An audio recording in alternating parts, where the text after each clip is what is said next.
Chapter 4483. That's only one of the reasons. Murong Jiang thought for a bit and nodded. Not only that, you might be too hasty. I'm also a bit impatient. Secondly, I feel that Xiao Hua is different from before. I don't have the confidence to kill him. Murong Sonyin shook his head. How is that possible? Boy has made great progress in 200 years. Could it be that he's one level higher than Boy? Only Xiao Hua himself knows about this. Murong Jiang dragged out his voice and said, thirdly, wasn't he suppressed by Qingyu's demon king? How could he suddenly appear here? After we left the hidden immortal continent, we are no longer well informed. I'm afraid we don't know what happened in the Thousand Demons' sacred realm. Damn it, Murong Sonyin cursed. Boy knows. Some family must have reached an agreement with the Great Sage Temple and rescued Xiao Hua. That's why he has the courage to talk to 7th Granduncle. And it's because that family is here that Xiao Hua came here. Murong Jiang was stunned again and nodded. Yes, it must be so.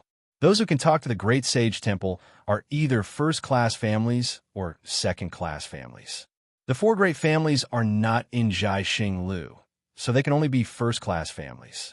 That day in the God-Devil Blood Pool, Gongshu, Duanmu, Huangfu, Zhangsun, Yuan Kong, and Meng families were there. I'm afraid it's one of them. Boy, let's go out for a walk. Murong Sonyin couldn't sit still and said, buy some information from Jiaxing Lu and see what happened in the Thousand Demons' sacred realm. And go. Murong Jiang sat back down and said, you don't have to take Xiao Hua too seriously. He's just a Dao Sec cultivator. Even if he is cultivated to the 7th grade of Essence Qi, he is still a loner.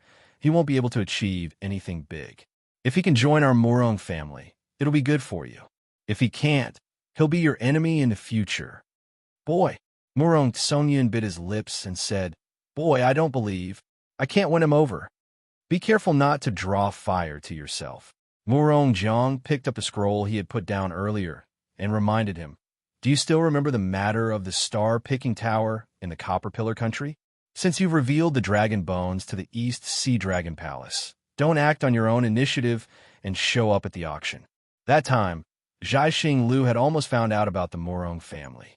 The patriarch has told you before that you can't be too headstrong. You should let go of what you should. Yes, thank you for your reminder, 7th Granduncle. Murong Sonyin was startled and hastily lowered his head to reply. Go and come back quickly. Murong Jiang said with a smile. The challenge will begin soon. I think there will be a lot of excitement waiting to be seen. Yes, the boy understands. Murong Sonyin nodded and hurriedly left. When Xiao Hua came out from the Murong family's pavilion, a cold smile appeared on his face. Murong Sonyin's guess wasn't wrong. Xiao Hua was indeed moved when she saw Murong Sonyin, but after a few words, Murong Sonyin mentioned that she had gone to Xiao Empire a few times. Xiao Hua became suspicious. Since Murong Sonyin was so concerned about her, how could he not know that she was suppressed by Qingyu's Monster King? Even Ao Zhantian and Zhai Xingzi knew that Murong Sonyin had the Murong family behind him, so there was no reason for her not to know. Of course, if it was Gongshu Yisin, a woman who didn't know about worldly affairs and only cared about formations, perhaps even with the Gongshu family behind her, she wouldn't know that Xiao Hua was suppressed.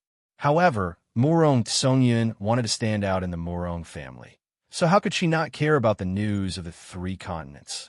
How could she not know that Xiao Hua was suppressed? If Murong Sonyin had mentioned by Qingyu at that time, or even defended himself, Xiao Hua might not have turned hostile so quickly. However, Murong Sonyin's cleverness backfired, and he wanted to play dumb until the end, which made Xiao Hua realize that Murong Sonyin was acting right in front of her. Since she was suspicious, Xiao Hua thought about the battle at the blood pool of gods and demons and made many discoveries. Looking at the meeting at the stairs and Murong Jiang's behavior, Xiao Hua was even more certain that Murong Sonyin wasn't as affectionate as he seemed on the surface. This affectionate side was like the sweet words of a female praying mantis, but behind it, there was a lot of cruelty and exploitation. Therefore, after telling Murong Jiang about the battle at the blood pool of gods and demons, Xiao Hua was ready to leave. Facing Murong Jiang's coercion, Xiao Hua could only sneer. In the end, Murongjiang had tested Xiaohua's strength at the blood pool of gods and demons. If Murongjiang really wanted to fight, Xiaohua didn't mind taking revenge and bullying the weak again. As for whether Murongjiang could take a punch from Xiaohua, that wasn't something Xiaohua would consider. Xiaohua walked to the stairs, and her face had already changed into Zhang Xiaohua's. This time, Xiaohua didn't want to use her original face, even if she was beaten to death. She had only met Gongshu and Murong clan, but it had already made her so embarrassed. In the future, if she met other familiar cultivators, how should she address their elders? An unfamiliar 4th grade elemental energy cultivator wouldn't attract too much attention. Xiaohua wandered around Jiaxing Lu for half a day and also came across a few places to trade. But what he hoped for didn't happen. Now, most of the cultivators who came to Jiaxing Lu were preparing to enter Star Moon Palace. Who would pay attention to the bidding? Even the things prepared by Jiaxing Lu couldn't be seen in Xiaohua's eyes. Apart from feeling some of the liveliness unique to the human race, Xiaohua didn't seem to have gained anything.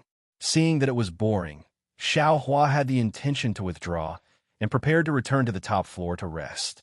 At this time, she heard a Jiaxing Lu disciple who was only at the 3rd grade elemental energy say, "Seniors, this junior just received news that the challenge to bury the hatchet will begin after a meal. This auction will end here. If seniors still want to bid, wait until after the challenge to bury the hatchet, then come back here to bid." Huh? That Jiaxing Lu disciple had just finished speaking when a burly armament cultivator called out, "Great, there's another show to watch. Brother Mu, I remember that you have some grudges with Brother Qing Feng from the Kong clan. Could it be that you also want to bury the hatchet here?" Beside the armament cultivator was naturally another armament cultivator, but this armament cultivator was slightly short, and his face was also yellow. This Brother Mu smiled coldly and said, "The matter between me and Qing Feng is not worth mentioning. How can it be resolved in the challenge to bury the hatchet? Besides, I came to Bright Moon Palace this time to seek an opportunity.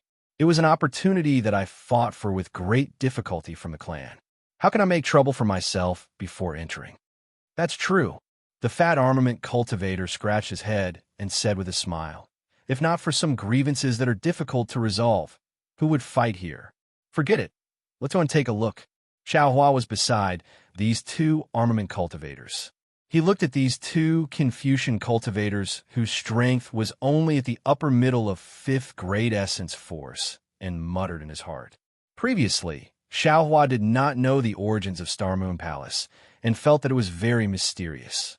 He was afraid that only high-level cultivators from the 3 mainlands were qualified to come here. After Fairy Xing Yu's introduction, Xiaohua gradually understood that Star Moon Palace was most useful for cultivators and demons around 7th grade essence force. However, when he arrived at Jiaxing Lu, Xiaohua actually saw Murong Zongyun, Gongshu Yisin, and other aristocratic family disciples who were only at 5th grade essence force wanting to enter Star Moon Palace. These aristocratic family disciples were, after all, from first-class aristocratic families. Perhaps their potential was limitless, and they were qualified to enter Star Moon Palace. However, the 2 Confucian cultivators that Xiaohua saw now had average strength and aptitude. Xiaohua really did not know what special opportunity they would have if they entered Star Moon Palace.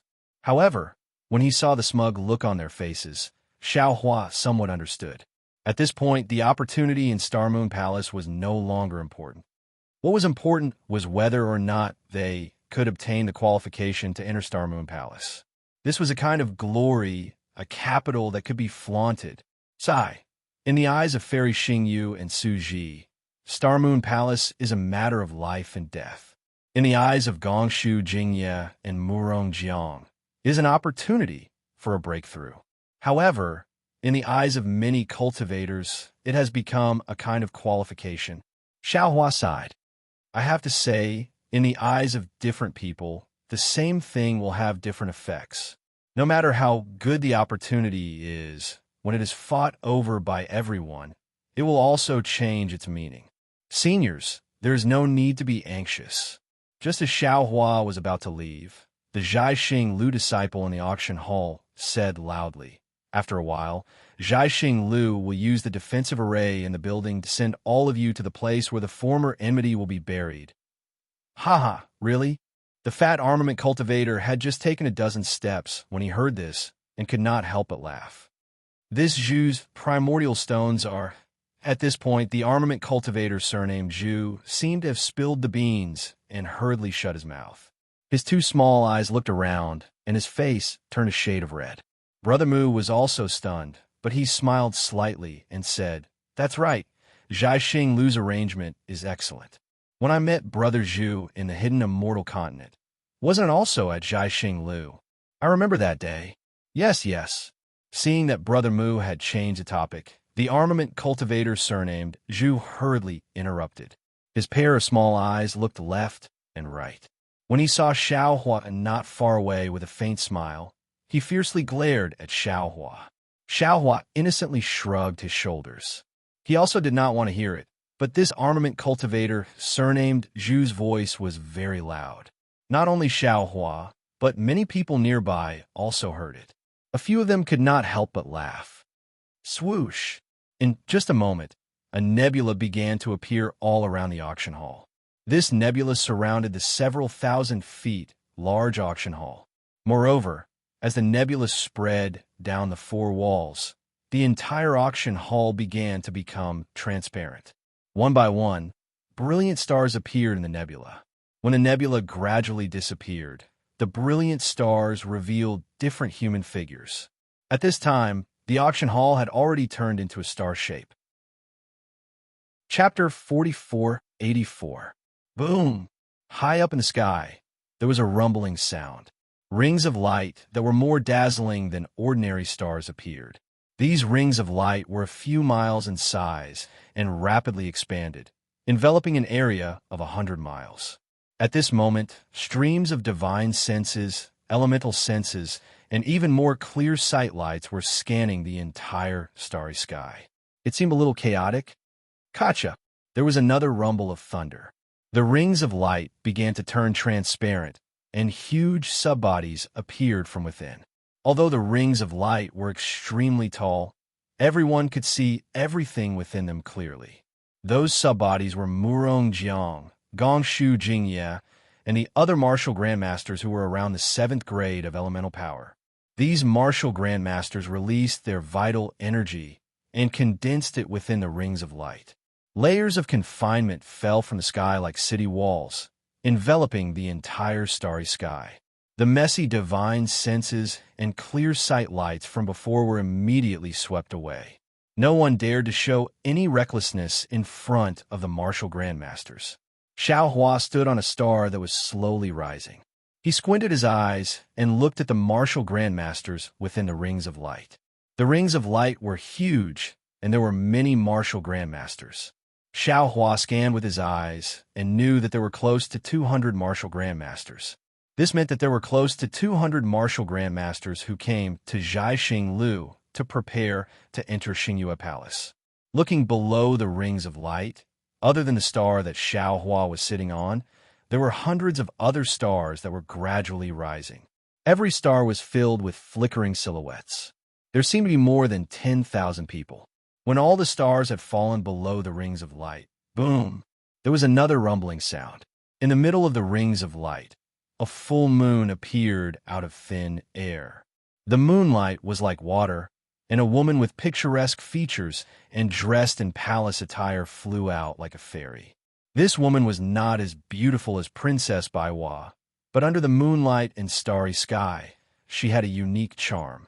Almost everyone's gaze landed on her face, and they remained silent for a long time. I am Man Huayue. Greetings to all the seniors.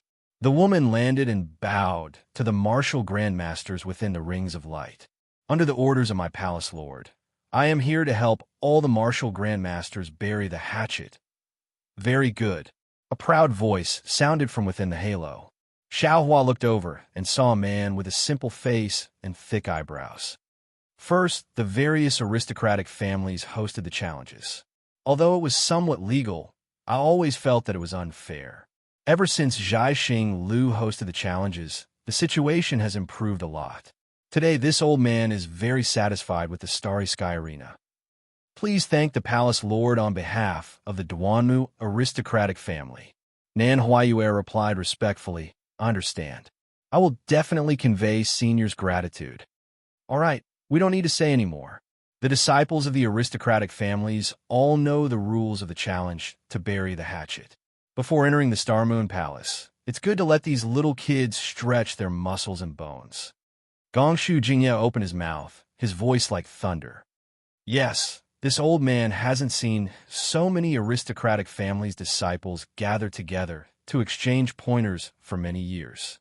I wonder how many outstanding disciples have emerged after so many years. Today, I really want to broaden my horizons. A young man in luxurious clothes said with a smile on his face. Duanmu Lianheng raised his head and looked at the man in luxurious clothes opposite him. He said disdainfully, Brother Meng Cheng, this is a challenge to bury the hatchet. It's not a ranking battle for your Meng clan. If you don't have any grudges, there's no need to step forward. Brother Meng's words will cause some unnecessary misunderstandings.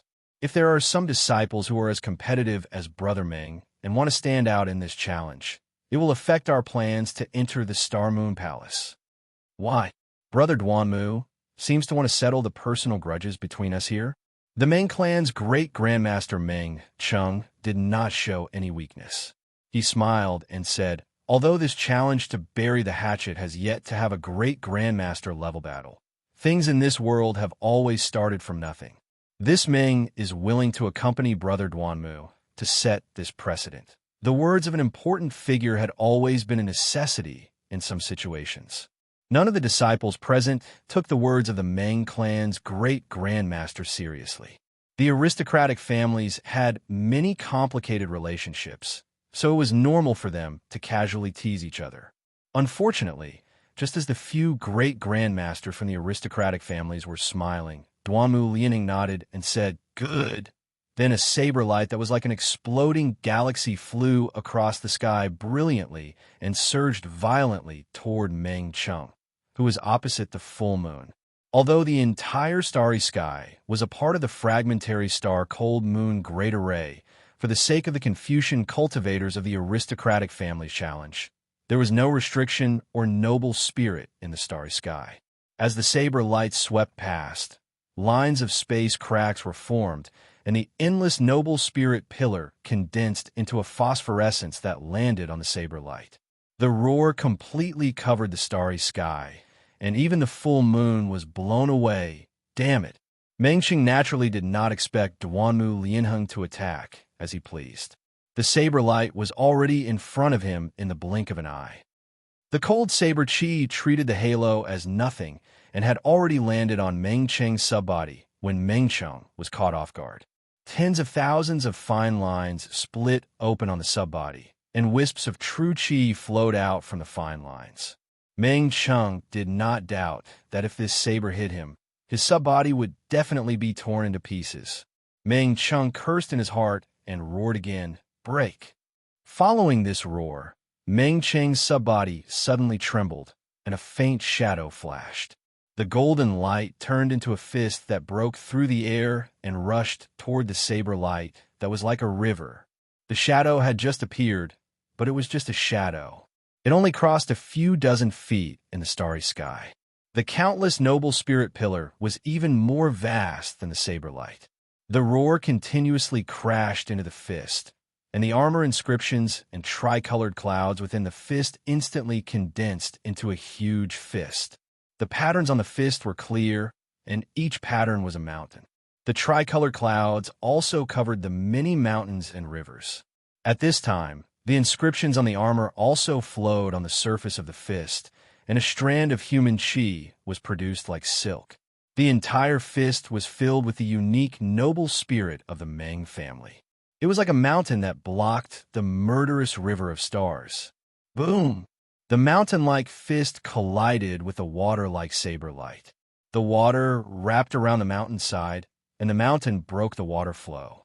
In the space not far below Nan Huayue, the attacks of the two grandmasters finally collided.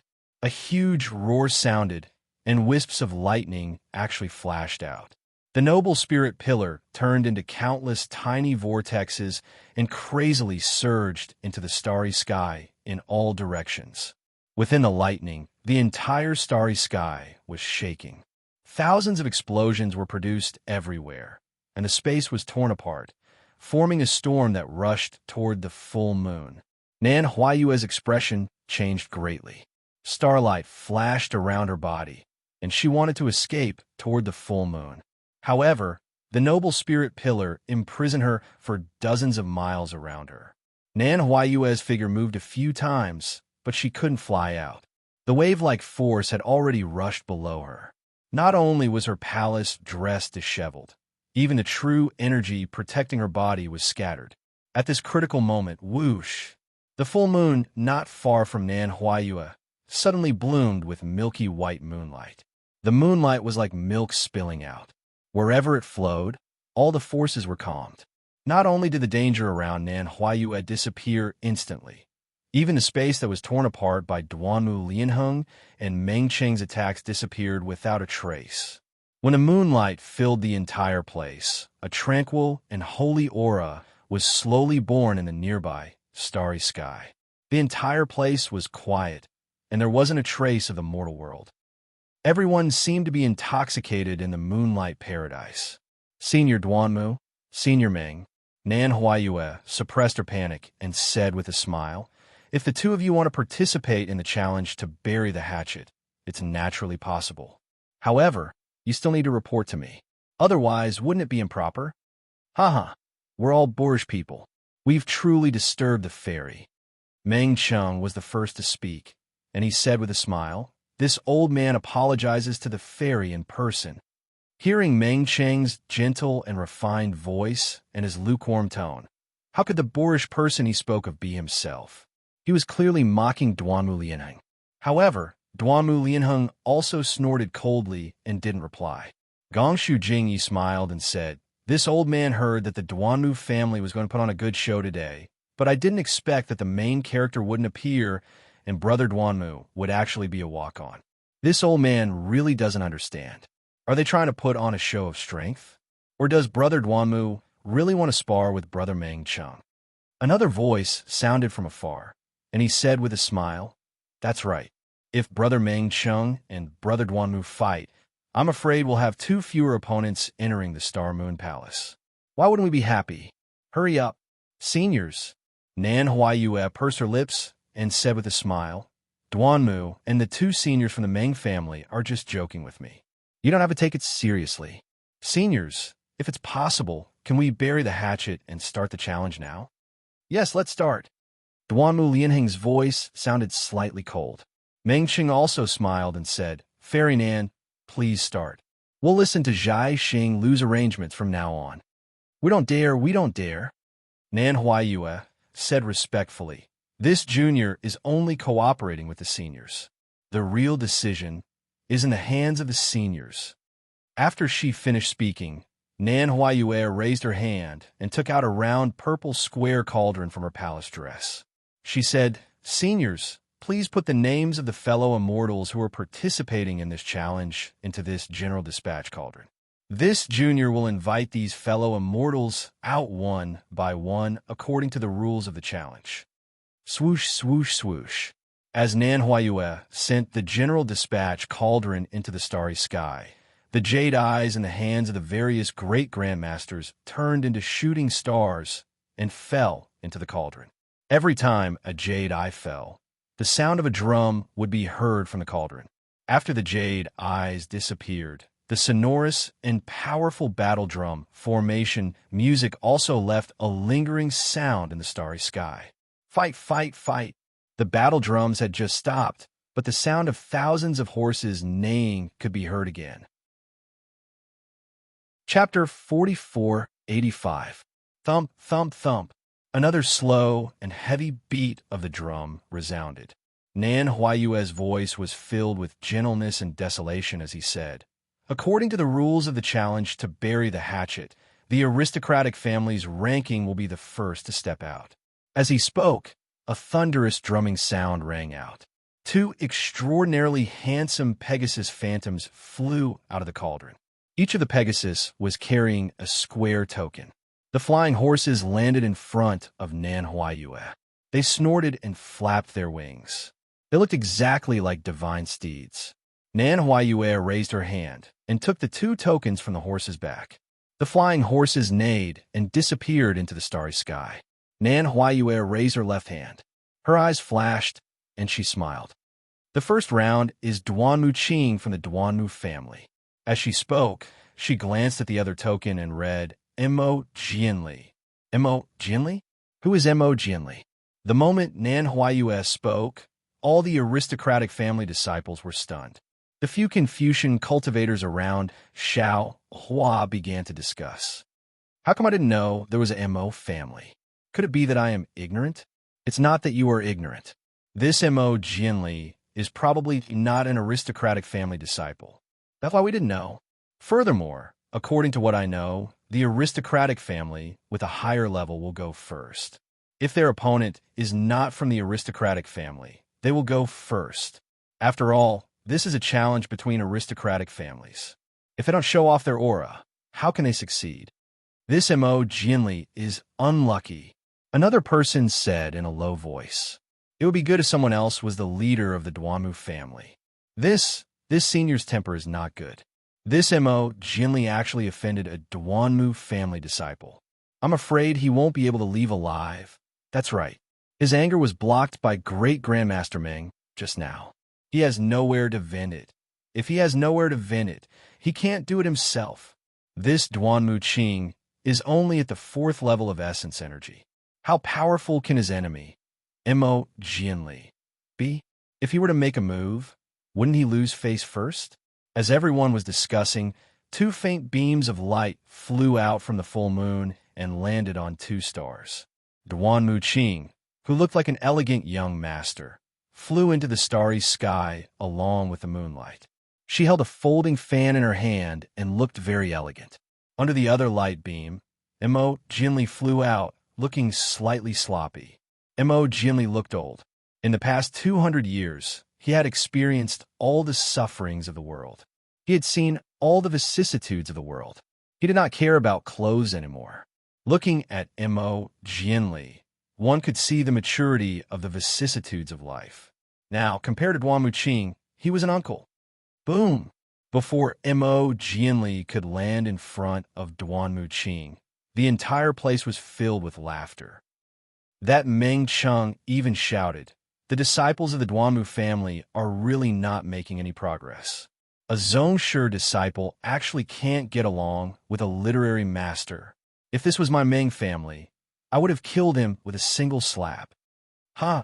Amidst the roaring laughter, there was another wave of laughter. The Meng family's disciples all echoed. Inside the halo, Duanmu Lianheng's face was ashen.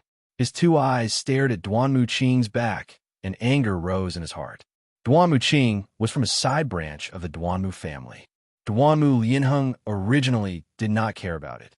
However, Duanmu Qing mentioned that Xiaohua was a Dao cultivator that the Duanmu family wanted to kill. Furthermore, Duanmu Qing was also a disciple of the Duanmu family. Duanmu Lianheng casually allowed her to participate in the challenge to bury the hatchet. However, Duanmu Lianheng did not expect that he would draw Duanmu Qing in the first round. Furthermore, the opponent that Duanmu Qing made the vow to was not Xiaohua, but a literary master. Although he knew that there was something fishy going on, this joke was obviously over. Mo Jianli was originally a little terrified. However, when he heard the roaring laughter of the crowd, the unyielding spirit in his heart rose again. He swept his gaze across the crowd. Although he could not see many faces clearly, he was sure that the reason why he was displaced was definitely due to the pressure exerted by some of these disciples. The destruction of the Chongyun sect was also the result of these disciples in action. What did he have to fear when facing them? Only he had the advantage of suppressing them. Thinking of this, Mo Jianli straightened his back slightly. This straightening was like a sharp sword, like a beautiful jade horsetail whisk. The accumulation of over 200 years exploded at this moment. A glowing jade like divine light shone from Mo Jianli's body. Seeing this, How could Xiao Hua not know what was going on? He stopped moving and looked at Mo Jianli with interest. If the previous Mo Jianli was Wen Chu's disciple, he would naturally not be qualified. However, the current Mo Jianli was probably barely qualified. Mo Jianli. Duan Muqing saw Mo Jianli fly out and kept the folding fan in her hand. She smiled and said, "You really came out? Where's Xiao Hua? Did he stand you up? Since I made the vow with you, then I naturally came out. If you want to fight with Senior Xiao, then you can stand here and not leave." Mo Jianli did not have the previous uneasiness and said to Duan Muqing, who was at the 4th grade of elemental energy. Duan Muqing's face was filled with awkwardness.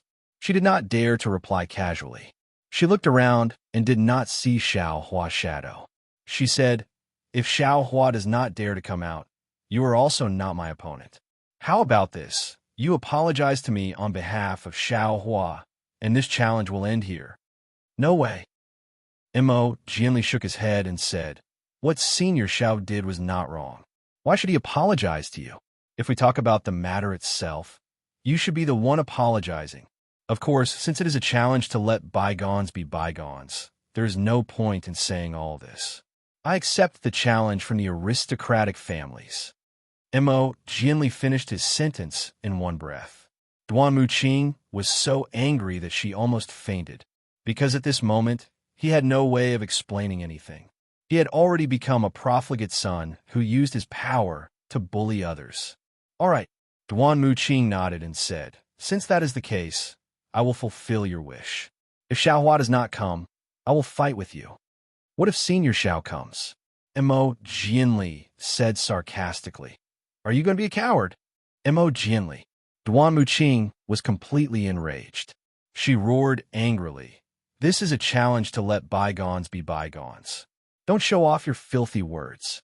Are you going to fight or not?" "I don't care." Mo Jianli was not angry at all. He only shrugged and said, "The key is to see if Duanu eldest young master. Are you going to fight or not?" I. Duan Muqing gritted her teeth. In the end, she still shouted, "If it is you, I will fight." Without waiting for Duan Muqing to finish speaking, a thunderous sound came from afar. Duan Mu Lianheng was already impatient and ordered. Duan Muqing's body shook. She could only nod and said, "That's right, fight." When the word fight came out, Duan Muqing suddenly felt a chill down her spine. She realized that she had been tricked. Needless to say, this must be Xiao Hua's plan. Under the eyes of thousands of people, he forced her to fight. Duan Muqing did not know how strong Xiao Hua was. Just based on Xiao Hua's cultivation, Duan Muqing was not afraid. However, the problem was that even Gongshu Xin had to call Xiao Hua Sr. How would he dare to fight Xiao Hua? Sure enough, just as Duan Muqing's voice landed, a figure appeared indifferently. Under his feet was a cloud, and he flew out from one of the stars. Seeing Xiao Hua's thin and tall figure, Duan Muqing immediately looked like she had lost her father. Her face was pale, and her eyes were spitting fire as she stared at Xiao Hua. If looks could kill, Xiao Hua would have died 100 times. Senior Xiao. Nan Huayue opened her mouth in surprise. Previously, when she heard Duan Muqing mention Xiao Hua's name, she had some doubts. However, she did not expect that a mere Scholar Realm cultivator would dare to offend a human Mahayana Realm cultivator. However, Nan Huayue only opened her mouth and did not say anything else. She was afraid that she would disrupt Xiao Hua's plan. Of course, she also did not think that Xiao Hua would really attack Duan Muqing. Sure enough, Xiao Hua flew to Mo Jinli's side and said with a smile, "This Xiao is here. You should obediently be a coward." "Ha ha!" Another wave of laughter rang out. Duan Muqing's face was incomparably ashen. However, after the laughter, there was also a lot of discussion. Good heavens, who is this cultivator? How can he be so arrogant? It's actually a Taoist cultivator? It looks like he's just a Yuanying Realm cultivator of the 4th grade. Nonsense. If he's a Yuanying Realm cultivator of the 5th grade, would you still be able to see him here? No. A Yuanying Realm cultivator is on par with Duan Muqing. How can he force Duanmu Qing into such a sorry state? Fight! If Duanmu Qing cowered now, then he would really become a coward. He would never be able to see Gongshu Yiming's face again. Therefore, Duanmu Qing's eyes were also red as she shouted, Xiaohua, this one has already accumulated hatred with you for more than 200 years. Today, we can finally bury the hatchet. This one has been looking forward to this battle for a long time. Ha! Xiaohua laughed and pointed at Duanmu Qing. If you wanted to fight, you could have fought back then. At that time, you could have fought with this Xiao. Perhaps in the future, there wouldn't be the Duanmu clan's kill order. However, at this time, you're no longer worthy to fight with this Xiao. Kill order? What is going on? Another person asked loudly. Xiaohua did not need to turn his head to know that this was a disciple of the Meng clan. Naturally, there's no need to talk about such filthy things under the moonlight, Xiaohua said with a smile. Besides, this Xiao is a person of noble character. I have long forgotten about such things. Haha, good Taoist Xiao. Hearing Xiaohua slander the Duanmu clan, the Meng clan disciple immediately gave Xiaohua a tall hat. Taoist Xiao? Suddenly, a few martial grandmasters sitting in the halo trembled as if they had realized something. They blurted out, Xiao! Is it Xiao country's Xiao? Meng Sheng of the Meng clan was the first to realize. He shouted, Xiaohua, don't be afraid. My Meng clan will stand up for you in this battle. What kill order? To actually issue a kill order to Taoist Xiao, whose name shook the entire hidden immortal continent. You don't even have the most basic conscience. What qualifications do you have to sit here and call yourself a Confucian clan? Chapter 4486. Damn it, damn it. Duanmu Lianheng cursed a few times. He really did not think so much. Moreover, the kill order was something that happened before the God-Fiend blood pool. It had nothing to do with the Xiao Empire later. Hee. Thank you for your high opinion of me. Xiaohua smiled and raised his hand to signal to the surroundings. I don't need your help to deal with the Duanmu family. If I need your help in the future, I will definitely ask. Duanmu Lianheng could no longer endure and laughed coldly. I want to see how a Taoist cultivator will deal with my Duanmu family. Duanmu Qing, fight. Yes, the boy knows. Duanmu Qing was forced to do something beyond her ability. She clenched her teeth and said, I would rather die than live in dishonor. You think too highly of yourself. You are just a pile of rubble. Xiaohua said indifferently. You are not worthy enough to fight with me. As he spoke, Xiaohua said to Mo Jianli, Jianli, come back. Yes, senior. Seeing Xiaohua standing there, looking down on the disciples of the aristocratic families as if they were nothing, Mo Jianli was convinced and flew back to Xiaohua's side. Oomph! Duanmu Qing snorted coldly. If I don't try, who knows if you're talking nonsense? As she spoke, the tricolored qi around Duanmu Qing's body surged. Streams of awe-inspiring qi flew out from the void and collided with his body. A kind of desolation that felt like the wind was blowing and the water was freezing was slowly born. Xiaohua smiled faintly. With a wave of his left hand, the Kunlun mirror appeared. One of the light pillars shot out, and Yuanya flew out from the light pillar with his bare hands. He stood in the starry sky in a daze and looked around at the Confucian cultivators in the halo. See, every Confucian cultivator who was glanced at by Yuanya felt a chill down their spine and sucked in a breath of cold air. Seventh grade elemental energy? Yuanya's gaze only glanced at the halo and immediately saw Xiaohua behind him. In an instant, Yuanya had already treated all the heroes as nothing. He bowed and said, Master, why did you call me out? Master? Duanmu Qing was stunned. A seventh-grade elemental energy Confucian cultivator actually called Xiaohua Master? How is this possible? His name is Duanmu Qing. I presume you know him as well. Xiaohua pointed at Duanmu Qing and said, He wants to challenge me. Do as you see fit. Oh, when Yuanya heard this, he turned to look at Duanmu Qing. After sizing her up, he grinned and said, Yes, master. I know this brat. Seeing Yuanya's appearance, Duan Muqing suddenly had a slight impression of him. Back then, in front of the star-plucking tower in the Bronze Pillar Nation, Yuanya, Xiao Jian, and Lu Yi were also by his side. However, Yuanya was too lowly at that time. How could Duan Muqing remember him? If Xiao Hua hadn't mentioned it, he definitely wouldn't have remembered it. That's right, that's me. Clouds appeared under Yuanya's feet as he flew towards Duan Muqing to take a look.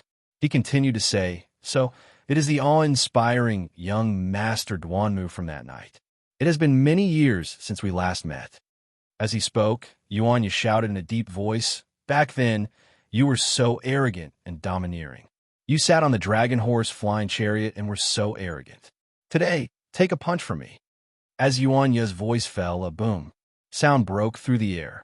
Yuanya raised his arm slightly and punched out with his right fist. Yuanya's punch was completely different from Meng Chang's. The size of his fist didn't change, but when it landed in the starry sky, it was like a stone falling into water. Not only did it cause ripples, it also brought about waves. The space around Duan Muqing was shattered layer by layer like snowflakes. Duan Muqing was originally afraid of Yuanya, who was at the 7th grade of essence power. When she saw Yuanya's merciless attack, not only was she terrified, but she saw that the fist had just appeared and the fist technique was already in front of her. The fist force was like a tidal wave as it roared and destroyed Duan Muqing's mouth and nose.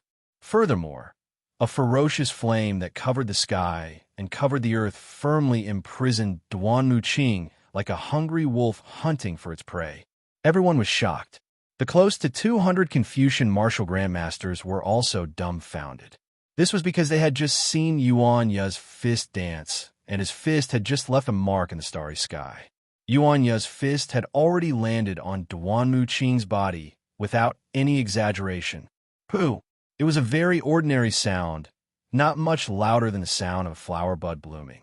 Yuanya's fist made contact with Duan Muqing's chest. Kacha! Within Duan Muqing's Confucian robe, there was a cracking sound. Several rays of light flashed, and the Confucian robe turned into butterflies and scattered. At the same time, the treasured armor within the Confucian robe was also shattered into pieces. Not only that, under the treasured armor, pu, the sound of flesh and blood bursting could be heard. Countless amounts of true energy surged out from Duan Muqing's body. Pooh!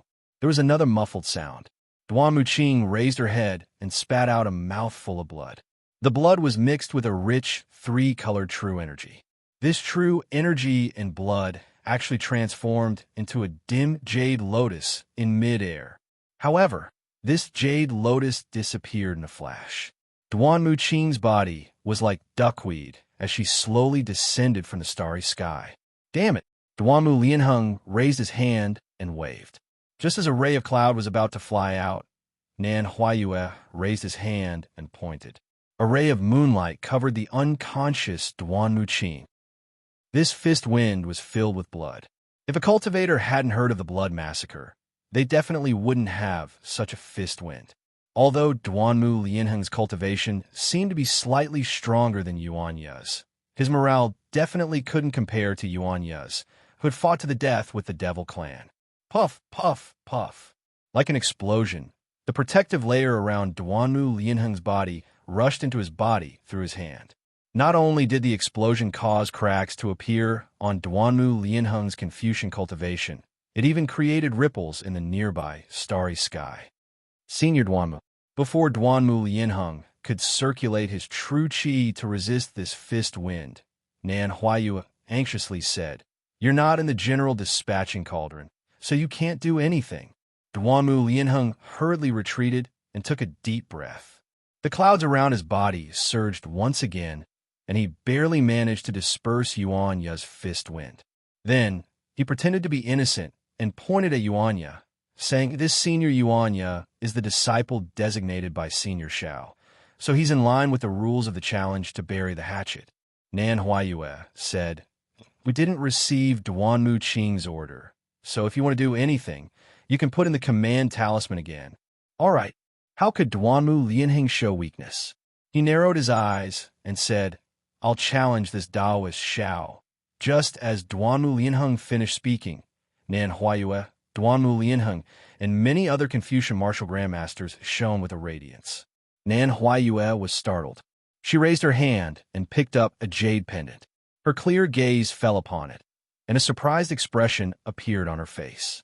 After a moment, she said, "Seniors, the Tower Lord has sent a message that the Xianhuang Command Talisman is going to update the Xianhuang Proclamation.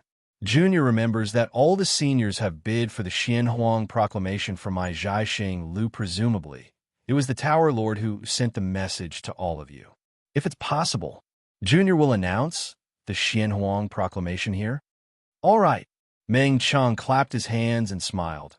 "After reading the Xianhuang Proclamation, we'll see how Duanmu Lianheng sneak attacks Taoist Shao." "Shut up!" Duanmu Lianheng roared. "Meng Cheng, if you're not convinced, you can come down and fight. Can you wait until this old man comes down?" Meng Cheng smiled and said, "You'd better think about how to deal with this Fortune Gates disciple after the Xianhuang Proclamation is updated. If there are no objections, Junior will announce the new Xianhuang Proclamation on behalf of my Zhaixing Lu." Nan Huayue looked at everyone and asked. Chapter 4487. "Quick, quick, quick!" Gongshu Jingyi said with a smile. "I want to see who will become an influential figure in the Taoist sect in a few years." Hearing that the Xianhuang token had updated the Xianhuang Proclamation, all the Confucian cultivators were in high spirits. They all looked at Nan Huayue with wide eyes. After all, the Xianhuang Proclamation was not only a hunting list, but also a huge gamble with the 3 continents as a plate. All the Confucian cultivators wanted to get some excitement from the Xianhuang Proclamation. However, when everyone's gaze fell on Nan Huayue, his face turned red again. He seemed to be embarrassed as he said, "Seniors, I have a small condition. Speak quickly." Duanmu Lianheng scolded impatiently. Meng Cheng said coldly, "Brother Duanmu, why are you so rude? As a representative of the Duanmu family, even if you can't have tender feelings for the fairer sex, I'm afraid you can't scold a young girl, right? Can't you see that she's embarrassed before she even speaks?" Damn it! Duanmu Lianheng's eyes overflowed with brilliance as he looked at Meng Cheng. His tone was filled with anger. However, he only cursed inwardly. He glanced at Yuanya from the corner of his eyes and suppressed his anger. "I know that seniors have already bid for the Xianhuang Proclamation." Nan Huayue smiled apologetically. "However, the Xianhuang Proclamation will be transmitted to the Thousand Demons Sacred Realm after it's published on the hidden Immortal Continent. Just now, the Tower Master sent a message saying that if we want to publish it together with the hidden Immortal Continent, it will cost a lot of origin stones. If seniors want to see it now, please take out 50% of the origin stones." "I'm sorry, seniors. Damn it, isn't this raising the price?" Murong Jiang cursed in a low voice. Gongshu Jingyi pondered for a moment and said, "Miss Nan, your Tower Master is right. If we use ordinary methods to obtain the Xianhuang Proclamation, it won't cost too much even in the Thousand Demon Sacred Realm. However, there will be a long delay. Now that we want to obtain the Xianhuang Proclamation in both the Thousand Demons Sacred Realm and the hidden Immortal Continent, I'm afraid we'll have to use some secret formations of the Star-Picking Tower. Even my Gongshu family doesn't have such a secret formation in the Thousand Demons Sacred Realm. Of course, my Gongshu family also knows how difficult it is to construct the Xianhuang Proclamation. It's worth it to spend some origin stones.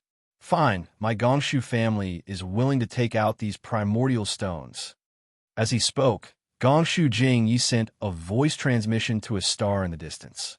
A disciple of the Gongshu family flew over with the Yin-Yang bracelet and handed it to Nan Huayue. Nan Huayue released his divine perception to take a look before carefully withdrawing it. He bowed and said, "Many thanks to Senior Gongshu. You are the one who empathizes with Zhaixing Lu's hard work." Since the Gongshu aristocratic family had taken the lead, the other aristocratic families didn't have much to say. In just a moment, the aristocratic families also replenished their primeval stones. After Nan Huayue, sent all of the origin stones into the full moon above his head. He heard a series of rumbling sounds from the starry sky. A fist-sized vortex appeared amidst the rumbling sounds. Several dark green threads of lightning flickered within the vortex, and a kind of powerful void energy surged out from the vortex and instantly covered the entire space. Teleportation channel? Xiaohua glanced over and couldn't help but frown. This was because the dark green threads of lightning were very similar to the three corpses in lightning. The void energy within the vortex even revealed the aura of a teleportation channel. Boom, boom, boom. After the whirlpool was formed, the sound of thunder slowed down.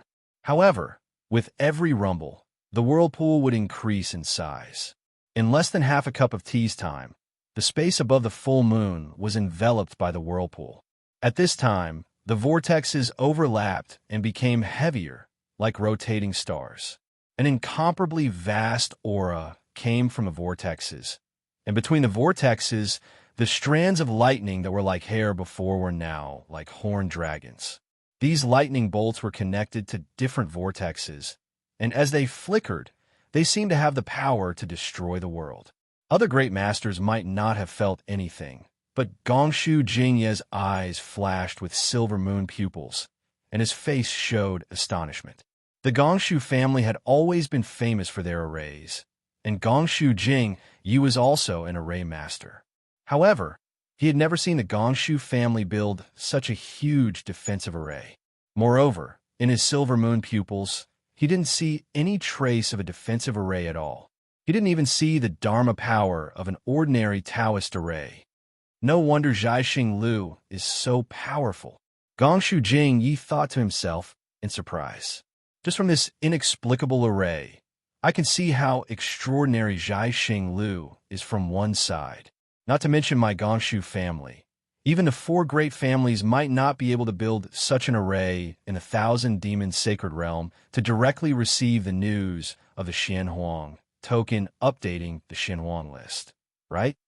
Gongshu Jingye was surprised, and so were the other great masters of Confucian cultivation. The disciples of Confucian cultivation who were on many stars were already drunk. Previously, everyone thought Zhaixing Liu was taking advantage of the situation and wanted to collect more vitality stones. However, when they saw such a huge array for the purpose of sending messages, none of them felt that the vitality stones they had spent before were in vain. Boom, boom, boom. Just as everyone was waiting, the vortexes of different sizes roared again. Bolts of 5 Qi righteous thunder and lightning bolts of 5 Qi righteous thunder and lightning bolts fell. Inscription chains scattered after the lightning bolts, striking the starry sky like a heavenly punishment. Under the lightning bolts and inscription chains, thousands of immortal palace wheels rushed over like thousands of galloping horses. The space under the vortexes was swept clean, leaving only the awe-inspiring Qi. Then, waves of green water rushed in. The green water carried the immortal palace's string music. Under the cover of the water, immortal beasts and birds, as well as immortal palace pavilions and beautiful immortal palace buildings, appeared. Many disciples of Confucian cultivation families were mesmerized. Roar! Just as everyone was mesmerized, a dragon's roar sounded. The tens of thousands of palaces shattered, and thousands of hectares of greenery collapsed. A huge black dragon flew out of the debris. When the black dragon rushed high into the sky, roar! Another tiger's roar sounded, and an earthy yellow tiger roared out. The dragon soared and the tiger leaped. Kacha! The 5 Qi righteous thunder struck out of nowhere, and the black dragon turned into a black list. The list was faintly surrounded by dragon shapes. The yellow tiger naturally turned into a yellow list, and there was a tiger shape at the bottom of the list. Great! Dozens of disciples of Confucian cultivation families on the stars couldn't help but cheer. This awe-inspiring Qi was the immortal palace's Qi righteous Qi. Boom, boom! Before the disciples could cheer, 2 more thunderbolts struck the top of the 2 lists. Under the thunderbolts, not only did the 4 ancient inscriptions of profound list and yellow list appear on the two lists, but a solemn, dignified, and mighty aura gushed out from the four characters and filled the entire space. Oomph! Xiaohua looked at the appearance of the profound yellow list and couldn't help but snort coldly. He inwardly criticized, although this righteous chi looks grand, it's actually strong on the outside but weak on the inside. It's just a list. It's just borrowing the name of the immortal palace to increase its own prestige. Swoosh! The profound yellow list was revealed, and thousands of clouds gushed out from the void. Those clouds floated over the profound yellow list, and like dots of ink falling down, blood-colored names appeared on the profound yellow list one by one. The first name on the profound list was Grand Mist Ancestor of the Great Desolate Mountain. The second was Lianghui Mountain Taoist Master, and the third was Dark Knight of the Burning Glass Pool. These three Taoist cultivators' names were huge, but the names behind them were much smaller. Among them, Zhai Xingzi, Zhang Daoran, and Sun Kong Shangren, who Xiaohua was familiar with, were also ranked 71st, 79th, and 82nd respectively. Overturning Heaven Shangren was ranked 53rd. Ao Zhantian and Shui Mingzi were not on this profound list. Sigh. Xiaohua's gaze fell, and he couldn't help but frown. The Taoist cultivators above the fourth level of origin power are listed on the profound list. There are a total of 108 of them. So many cultivators above the spirit severing stage. How come I don't know so many of them? It seems like the hidden immortal continent is really full of hidden dragons and crouching tigers. Xiaohua deliberately looked at the last few names on the profound list, because in his impression, he should be ranked first on the yellow list before he entered the Dragon Island. And he killed the assassin of the mysterious Yellow Order, so he should be ranked on the profound list. Sure enough, 200 years was enough to erase a lot of memories. His name didn't appear on the profound list, so no one knew that Xiaohua was once ranked on the profound list. After looking at the profound list, the yellow list also appeared in the multicolored light. 360 bloody names appeared in front of everyone. The first one was Taoist Master Qing Su of the Great Song Mountain Range. Soaring Dragon Mountain Ranges Soaring Dragon Mountain Ranges Li Xiang and His Highness Lan of the Soaring Dragon Mountain Range were ranked 67th, 81st, and 107th respectively. As for Chang Yu of the Soaring Dragon Mountain Range, he was ranked 304th because he was only at the early nascent soul stage. Xin Ping, Su Tingzi, and the others were not on the profound list. Xiaohua had seen the other Taoist cultivators on the Yaotai Mountain before, but Xiaohua didn't know most of them. After the multicolored light faded, the profound list and the yellow list gradually returned to normal. Those bloody names seemed like a mocking smile, and even more so, it seemed like they were looking at the numerous Confucian cultivators with desolate eyes. Oh, Murong Jiang, who was in the distant halo, asked in a low voice. This old man remembers that Xiaohua was ranked last on the previous profound list. Why is there no trace of him here? I'll let Senior Murong know. Nan Huayue said in a low voice. Junior checked the profound list before. Senior Xiao was once on the yellow list, and later on, he was ranked on the profound list. Then, for some unknown reason, he disappeared again. Xiaohua. I remember now. Isn't he that Taoist cultivator who was suppressed in by Qingyu some time ago? Another great grandmaster from a Confucian family asked curiously. Since he has been suppressed, he will naturally disappear from the profound board. That Confucian martial grandmaster naturally said what the majority of the Confucian cultivators were thinking. The entire halo once again returned to normal. Everyone seemed to be pondering why Xiaohua suddenly left by Qingyu, and also seemed to be waiting for the profound list to be updated. Chapter 4488. Rumble. Thunderous sounds were heard again from the huge whirlpool that enveloped the space. Then, the chains of Ming Lu swayed wantonly in the whirlpool like a horned dragon. A feeling that Ming Lu couldn't escape arose from the bottom of everyone's heart. Woo! Amidst the rumbling, the 9-colored clouds surged out. Suddenly, a strange whistling sound came from the clouds. The clouds shrunk rapidly, and a bloody light appeared in the vortex. A meteor that was several feet long flew out from the vortex. This meteor had a bloody tail and crashed into the yellow board at lightning speed. Kacha! A crisp sound was heard. The name of the last name on the yellow board was smashed into pieces. A red light flashed, and a large word that looked like it was written with a bloody brush appeared. Fortune Gates Lu Peng. Fortune Gate? A Confucian cultivator said strangely. Since when did the mysterious yellow board put a bounty on the disciples of our Confucian sects? Isn't this nonsense? Not necessarily. Another Confucian cultivator frowned and said, maybe it's a Taoist sect? Brother Sidhu, are you confused? Since when did our hidden immortal continent have a Taoist sect? Of course there isn't one on the hidden immortal continent, but it doesn't mean there isn't one in the Pure Land, right? Those bald donkeys have always indulged Taoist cultivators. Previously, many of the people on the mysterious yellow board were Taoist cultivators living in seclusion in the Pure Land. Humph, Brother Sima? Meng Cheng's face had a trace of excitement. He snorted and said, have you two brothers forgotten? Wasn't the one who blocked Duanmu Lianheng's sneak attack in the challenge just now Yuanya the Fortune Gate? Ayo, that's right, that's right. The two Confucian cultivators suddenly came to their senses. After all, the saber and fist earlier were too fast, and Yuanya's self-introduction did not attract too much attention.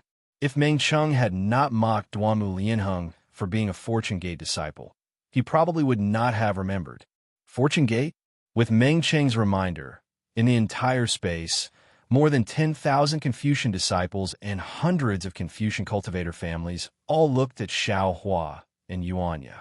The Fortune Gate's reputation was like the rising sun, revealing a ray of dawn in the three continents. Fortune Gate's Lu Peng? Xiao Hua was a little confused. He had not expected that the first person to reveal himself would be one of his Fortune Gate's disciples. However, he had no recollection of Lu Peng's name. Thinking of this, Xiao Hua glanced at Yuanya. Unfortunately, Yuanya was as silent as always. He only glanced at the yellow board before focusing his attention on Duanmu Lianheng. Congratulations, Senior Xiao, Nan Huayue said respectfully. Fortune Gate's disciple on the ranking list. Xiao Hua smiled. He looked at the profound yellow bulletin and the surrounding scholarly cultivator clans and said, this is the hunting bulletin. What's there to be happy about? Xiao Hua's voice had yet to land, and Nan Huayue had yet to open his mouth. Woo! There was another strange whistling sound, and another blood-red meteor flew out from the vortex. It smashed through the rosy clouds, dodged the Ming Lu chains, and crashed into the yellow board. Precisely, the second name that was written upside down shattered, and the name that was revealed was Fortune Gatesu Booping. Motherfucker, I understand now. Xiao Hua suddenly thought of something, and the corners of his mouth curved into a smile. These two Yu Booping and Lu Peng, aren't they Yu Zhongquan's Yu clan and Lu Yi's Lu clan's disciples? I'm afraid they have already arrived at the soaring Dragon Mountain range, and even attracted the attention of the Immortal Palace. That's why the profound yellow bulletin changed. Seeing this, Meng Cheng asked curiously, what's going on? Why are there two Fortune Gate's disciples in succession? This profound yellow bulletin, is there something wrong with it? Then, he turned to Nan Huayue and asked, Miss Nan, your star-picking tower's defensive formation is fine, right? Nan Huayue said proudly, Senior Meng, please rest assured. Even if there is something wrong with the profound yellow bulletin, my star-picking tower's defensive formation is absolutely fine. Ooh. Before Nan Huayue's voice fell, another violent gust of wind came from the whirlpool. This gust of wind was so sharp that not only did it suppress Nan Huayue's voice, but it also filled the entire space. Then, dozens of blood-red meteors flew out one after another, crazily slamming into the profound yellow bulletin. The entire profound yellow bulletin was distorted, and even Huang Hu, who was below the profound yellow bulletin, let out a mournful wail. Kacha! Kacha! Bursts of cracks appeared on the profound yellow bulletin like beans being fried. One by one, the blood-red names were shattered, and brand new names appeared on the profound yellow bulletin. Although these names were different, they all had the words Fortune Gate in front of their heads. Woo-woo. Everyone was shocked, and a burst of screams that were crazier than the howling of the wind rang out. It actually suppressed the sound of the meteors crashing into the profound yellow bulletin. How is this possible? How is this possible? How is this possible? A Tao cultivation sect actually has so many disciples on the profound yellow bulletin? How is this still called the profound yellow bulletin? Just call it the bounty bulletin. There's definitely something wrong with the profound yellow bulletin. How can it update so many profound yellow bulletin boards at once? Where did this Fortune Gate come from? How come I've never heard of it before? How can they have so many disciples?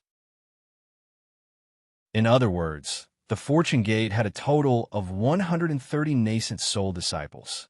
This was absolutely beyond Murong Zhang's imagination. However, there was only more astonishment, but no more astonishment. Today was destined to shock the profound Yellow Order, the Immortal Palace, the entire hidden immortal continent, and all the scholarly families. Woo-woo! Nearly 100 red meteors flew out. This time, although the number of Fortune Gate's disciples was less than 100, these 100 people once again disrupted the top 100 rankings of the Yellow Bulletin. The Great Song Mountain's Taoist, Master Ching Su, who was originally the first on the Yellow Bulletin, was suddenly pushed down to the 90th place. Li Xiong, Xiong Yi, and Prince Lan, who were previously on the soaring Dragon Mountain range, were now on the Fortune Gate. Chang Yu's name disappeared, and the other 100 or so names of the other Taoist disciples were also smashed into powder. Xiong Yi, Prince Lan, and Li Xiong were now in the top 3 of the Yellow Bulletin. Oh, that's good. An unknown scholarly cultivator slightly breathed a sigh of relief and said, "This old man remembers that Xiong Yi's cultivation is only at the mid-nascent soul stage. Although some of these Fortune Gates disciples are already at the nascent soul stage, they had just stepped into the nascent soul stage. Even if they are only at the early nascent soul stage, there are 300 nascent soul disciples. Isn't this too terrifying?" Another scholarly cultivator said. Meng Cheng's face revealed an indescribable expression as he coldly said, "Two brothers, this old man doesn't know what cultivation Xiong Yi is at, but this old man knows that the Taoist Master Ching Su is already at the late nascent soul stage. He only needs a little bit of luck to step into the leaving aperture stage of the 5th level of origin force. How can he be ranked at the 90th place?" So, Murong Jiang said in a deep voice, "Are the 80 Fortune Gates disciples in front of Taoist Master Ching Su all at the late nascent soul stage?" Murong Jiang's gaze swept over Xiaohua. He knew that if he directly asked Xiaohua, he would naturally know the answer.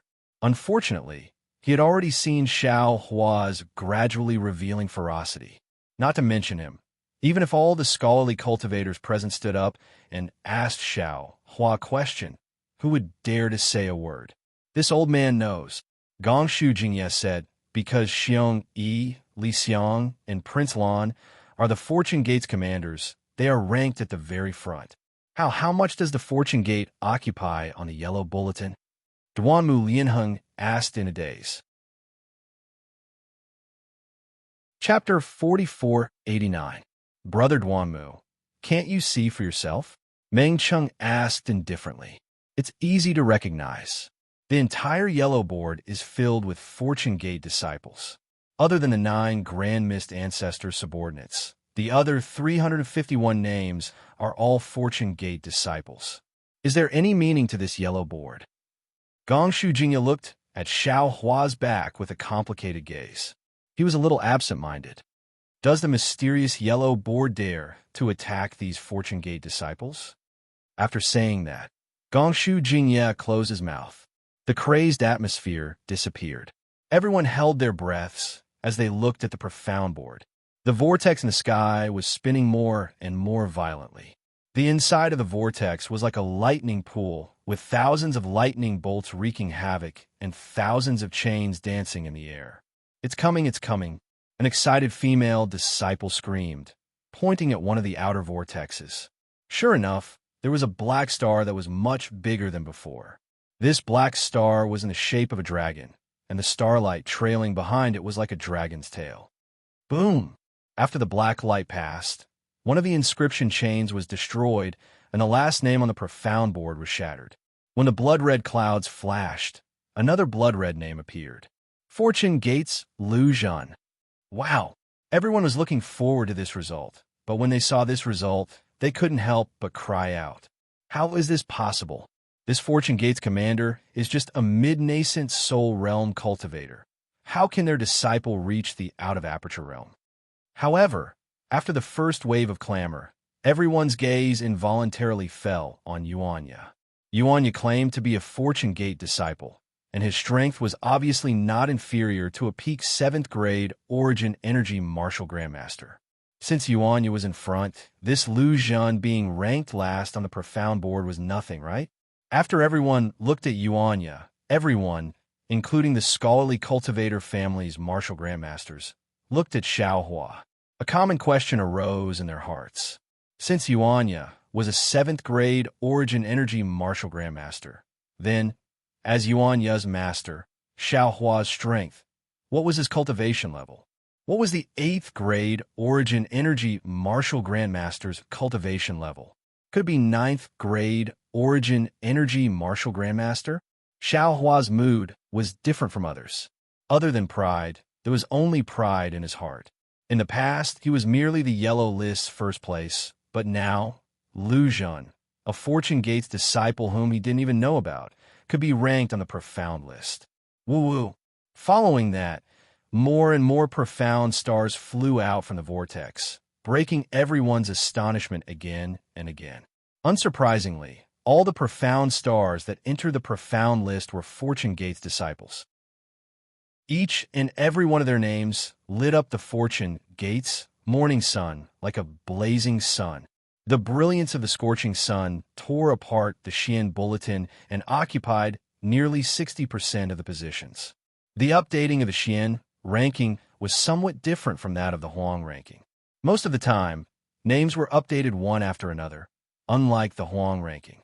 Sometimes, a group of names would be updated, and when the top 20 names began to dim, the entire vortex would stop, as if something was brewing. In contrast to the vortex, the entire space fell silent once again. No one was even willing to breathe loudly. Although they still had a shocking idea in their hearts, they still did not dare to believe it and waited quietly for the bound of universe token to be revealed. Wong Wong.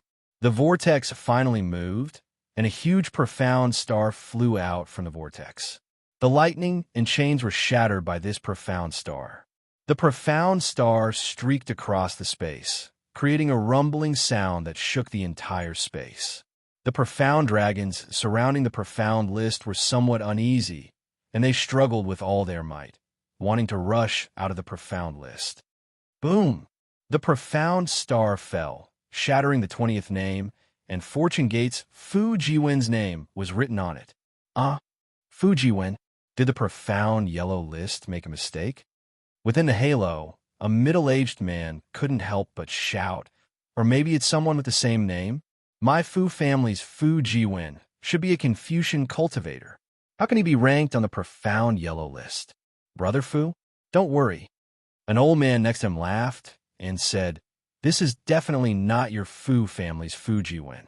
Those who could be ranked on the profound list are all Taoist cultivators, and all of them are above the 5th grade of Origin Energy. I've seen your Fu Jiwen before. Although he has some aptitude, it's impossible for him to cultivate to the 5th grade of Origin Energy in 300 years. Oh, right, I haven't seen Fu Jiwen for a long time.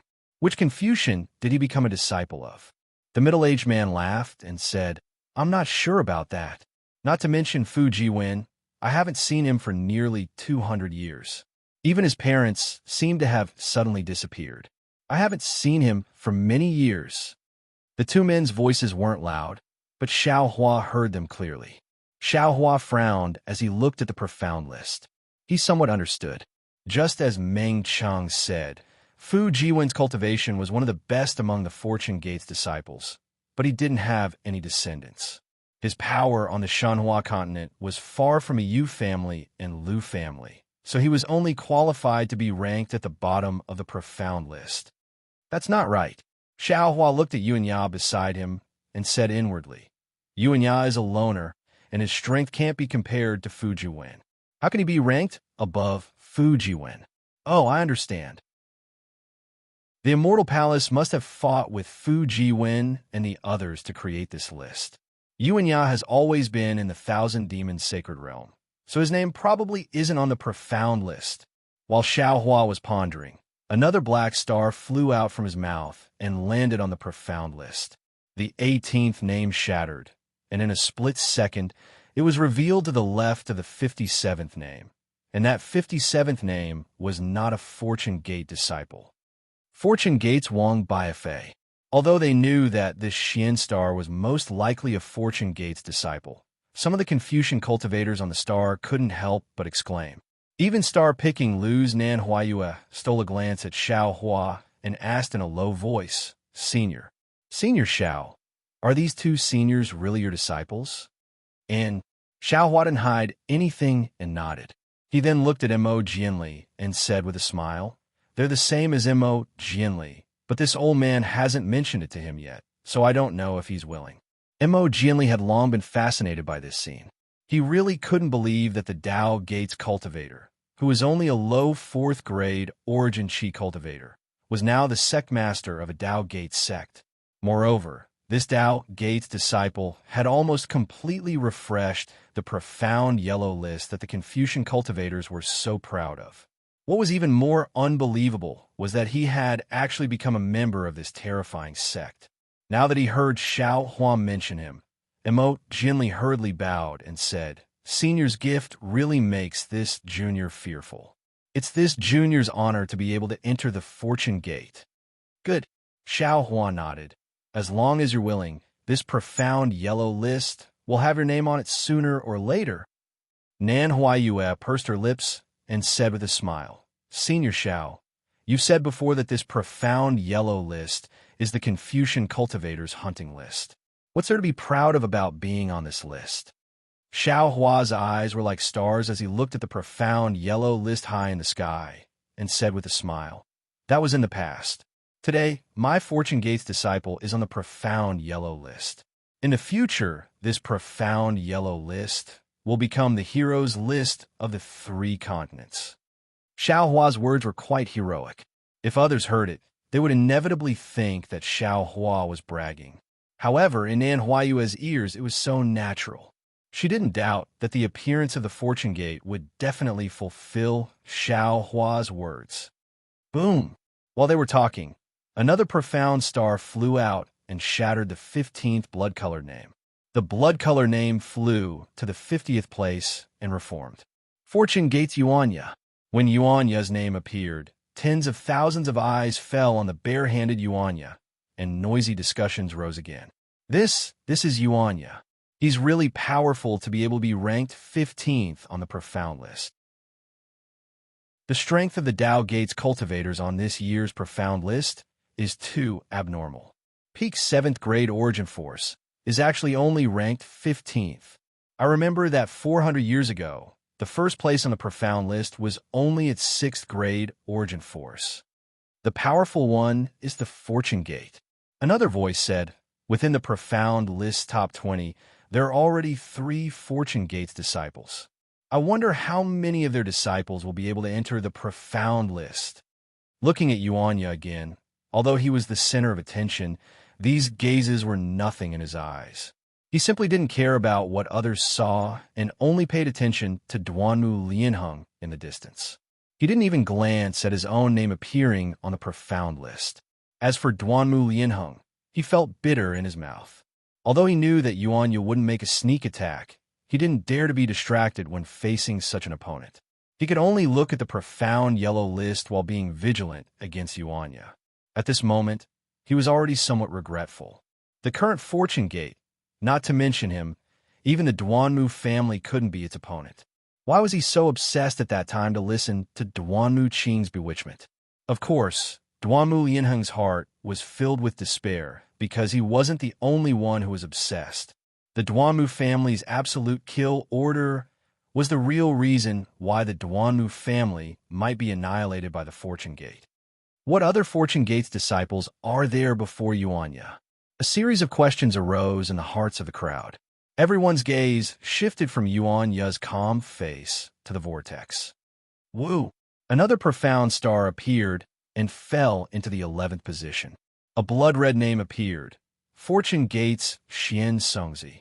Xian Songzi? Xiao Hua was also stunned, and the strangeness in his eyes became even stronger.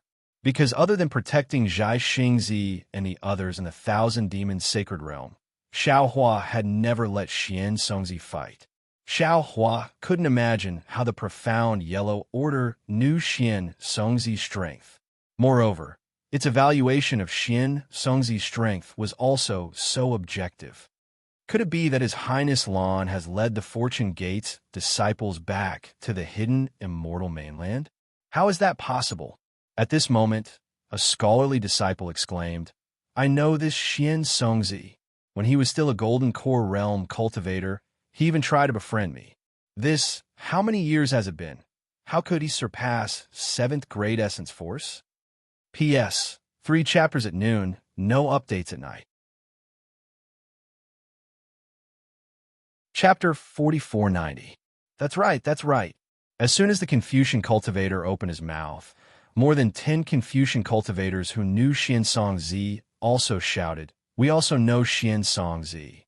It's impossible for him to be on the Xian ranking, let alone be ranked 11th. Miss Nan. Murong Jiang takes a deep breath, suppressing the incomparable horror in his heart, and raises his voice to ask, Can your Zhaixing Lu be sure that this mysterious yellow list is the one issued by the mysterious Yellow Order? Junior can guarantee it. Nan Huayue answered without hesitation. This is the profound Yellow Proclamation issued by the profound Yellow Order to the entire hidden immortal continent. If Senior Morong doesn't believe me, you can send a message to the Morong family. If any of the names on the profound Yellow Proclamation are correct, Zhaixing Lu will return 10 times the Source Stones. That's not necessary. Murong Jiang waved his hand and said, I just feel that this profound Yellow Proclamation has a strange feeling. To be honest, I've lived for so long, but I've never seen such a strange thing. Gongshu Jingye's mood was better than all the other Confucian cultivator families. He clearly remembered that a few hours ago, Xiao Hua gave the 5 brocade cloud painting to Gongshu Yisin and Gongshu Yiming in front of him, and said that he would accept them as his disciples. With this sentence, the Gongshu family had a close relationship with the Fortune Gate. No matter how the 100 schools of thought treated the Fortune Gate, the Gongshu family could advance and retreat freely. Now that he heard Murong Jiang's words, he smiled and said, There's no need to be afraid of the profound Yellow Proclamation's authenticity. Now that we're in the Thousand Demons Sacred Realm, it's too troublesome to send a message to the family. When we reach the Chitty River, we'll meet the 4 great families. At that time, we'll just have to ask and we'll know. Indeed, Murong Jiang smiled bitterly. He also understood in his heart that with Zhaixing Lu's ability, how could they make a mistake? Woo! Then, without any suspense, the name Fortune Gate's Taoist Jingting appeared in the 10th place. Taoist Jingting was a famous nascent soul cultivator on the hidden immortal continent, and many Confucian cultivators knew him. Suddenly, Xiao Hua thought, the Golden Condor and White Lion's strength is quite good. Why aren't they on the profound Yellow Proclamation? Woo! At this time, another profound star appeared on the profound proclamation, Chang Yuan. She was ranked 8th. Chang Yuan? How could this be? This is my Chang family's. Chang Yuan? A slightly hoarse voice sounded. Everyone looked inside the halo. An old man with white hair and beard couldn't believe his eyes. He stared at the Xian board and exclaimed, I remember more than 200 years ago, she seemed to have become a disciple of a Confucian cultivator. Naturally, no one would believe the old man's words because the old man was just a borderline master. If he wasn't the leader of an aristocratic family, he definitely wouldn't have the qualifications to sit together with Murong Jiang and the other great grandmasters. Some of the Confucian cultivators who knew the Chang family snorted at the old man's words. How could a 7th-grade Confucian family have a Taoist disciple who was ranked in the top 10 of the profound ranking? Seeing that the people around him didn't believe him, the old man didn't dare to say anything more. He only looked in the other direction and saw that the Fu clan's disciple also had doubts in his eyes. He stared at the Xian ranking and waited. Woo! Another Xian star followed closely behind, and with a boom, it shattered the 7th name, and then the name Fortune Gates Yu Zhongquan appeared in front of everyone's eyes. Not bad, not bad. This must be my Chang family's Chang Yuan. The previously doubtful Chang family's old man shouted excitedly. Back then, Chang Yuan and Yu Zhongquan were engaged. If there were people with the same name in this world, there could be one Chang Yuan, but it's impossible for both of them to have the same name. That's right. The Fu clan's Confucian cultivator also shouted, I also think it's impossible. That Fu Jiwen must be my Fu clan's Fu Jiwen. Although the profound yellow board was a hunting list in their eyes, it was also a kind of glory. Fu clan, Chang clan, and the Yu clan who had yet to come to the 1,000 Demons sacred realm. When could they be so conspicuous in front of other aristocratic families? Although the Fu clan and Chang clan knew that only Xiao Huan knew the truth, who would dare to ask him? The two Confucian cultivators spoke so loudly, their intention to beat around the bush was self-evident. Xiao Hua didn't care about the two aristocratic families. In the past, Yu Zhongquan, Chang Yuan, and Fu Jiwen weren't valued much in his family. Since they had entered the fortune gate, they had already separated from his family. Xiao Hua looked at the profound board and nodded inwardly. This profound yellow board is quite interesting. It actually detected that Yu Zhongquan and Chang Yuan are husband and wife in such a short time. Among the hundreds of thousands of Fortune Gate disciples, there are indeed many of their descendants. Even 30% of the people on the profound board are their disciples. It makes sense for them to be ranked before Fu Jiwen and Yuan Ya. Moreover, from the looks of it, among the disciples I arranged, other than Lu, Yi, and Jiang Hong, most of them have also appeared. There are also some disciples who are stronger than them, either Confucian cultivators or Buddhist cultivators. They usually don't make a move, so the profound yellow board probably didn't detect them in a hurry. Two more profound star board names appeared, falling to the 4th and 5th place. Above them were Fortune Gates Lu, Yi, and Fortune Gates Jiang Hong. Boom! The crowd of Confucian cultivators went crazy again. The Fortune Gates disciples had almost completely dominated the profound board. On the profound board, 60% of the 160 positions were also occupied by the Fortune Gates disciples. Only 10% belonged to the Grand Mist Ancestors' forces, and the remaining 30% were Tao Gates' secluded cultivators. As for the top 20 positions, other than the top 3, the Fortune Gates disciples occupied more than half of the 17 positions. Although the crowd was already prepared, they were still shocked by this unbelievable list. The discussion stopped when the last Xian star appeared. Under the starry sky, there was complete silence. Everyone's eyes were fixed on this Xian star. Although this Xian star didn't look any different from the other Xian stars, when it fell into the vortex, it was extremely heavy. It was as if the arrival of this profound star signified the arrival of an era, and the fall of this profound star signified the end of an era. The profound star shot straight to the top of the profound board, and there was no surprise.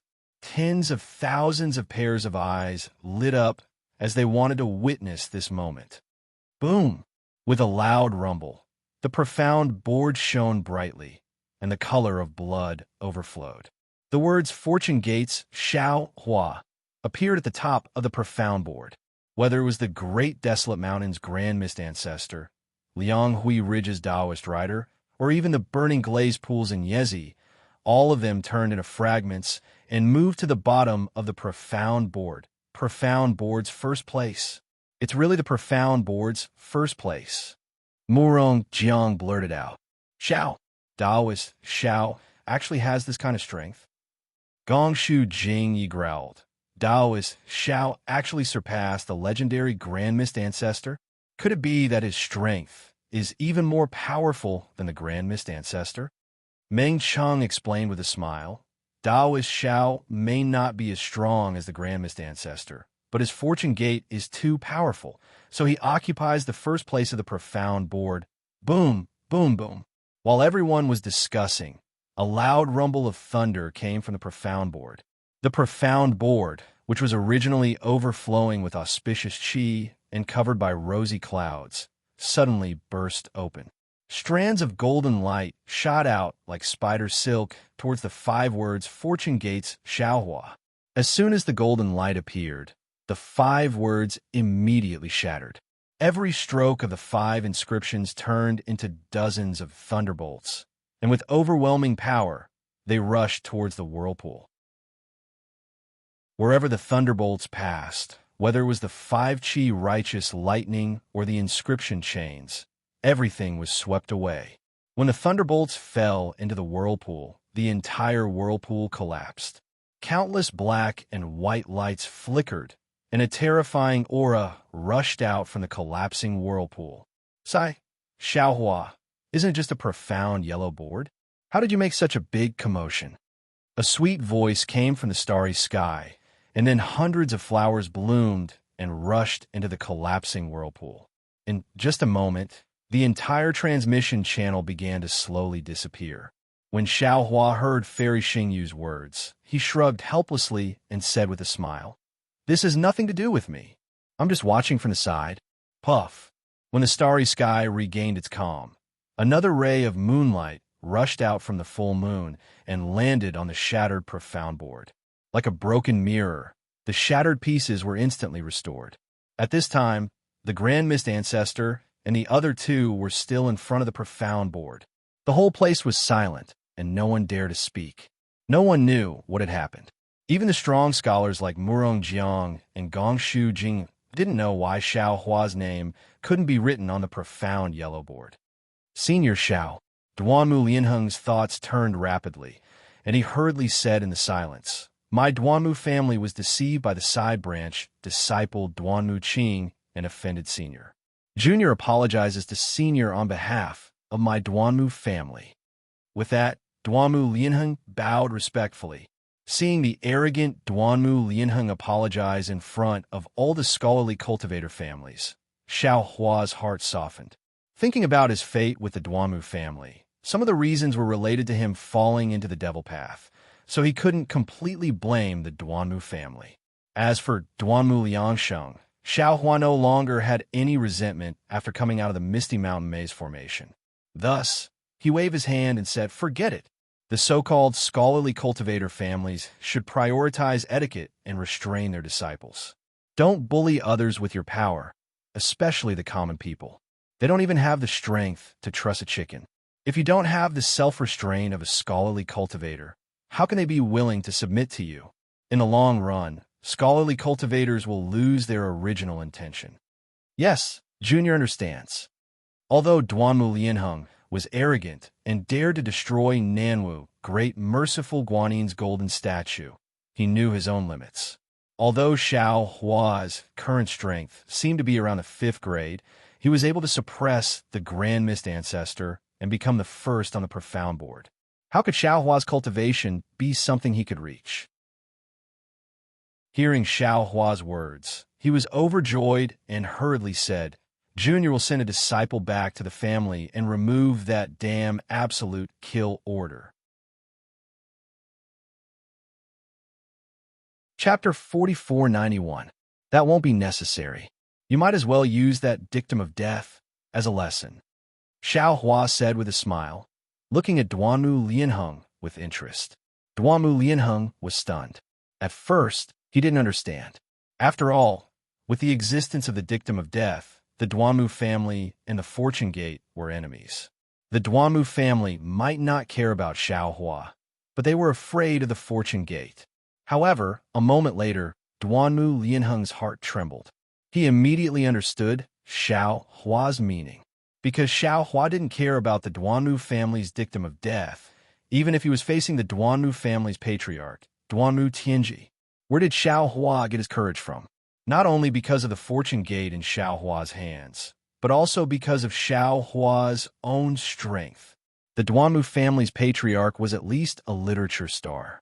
If Xiao Hua didn't care, then Xiao Hua's strength was definitely at ninth grade essence force. Realizing Xiao Hua's true strength, Duanmu Lianheng's face heated up. He knew that this was Xiao Hua's punishment for the Duanmu family. After all, no matter how powerful the Duanmu family was, they were a first-class family. Throughout the history of Confucian cultivators, there had never been a Confucian family that dared to issue a dictum of death to a ninth-grade essence force cultivator. Since the Duanmu family dared to do something that no one dared to do, from today onwards, anyone who mentioned the Duanmu family's dictum of death would naturally treat it as the Duanmu family's humiliation. Senior knows, Duanmu Lianheng said respectfully, Junior doesn't dare to make a decision on this matter. After we reach the Star Moon Palace, Junior will ask the Patriarch to personally make a decision. All right. Xiao Hua had no intention of arguing with Duanmu Lianheng and casually waved his hand. Many thanks, Senior. Duanmu Lianheng hurriedly retreated, not daring to say anything more. As for Duanmu Qing, whose dantian had already been shattered by Yuanya, needless to say, the Duanmu family definitely wouldn't dare to let her live. Senior, Duanmu Lianheng had just retreated when Murong Jiang flew out again. He bowed and said, This junior also offended you that day. Since Brother Duanmu has asked for forgiveness, this junior will also ask for forgiveness. In Xiao Hua's eyes, Duanmu Lianheng and Murong Jiang were slightly different. Xiao Hua didn't like Murong Jiang's schemes. He glanced at Yuanya. He said, Yeah, give him a punch his teeth.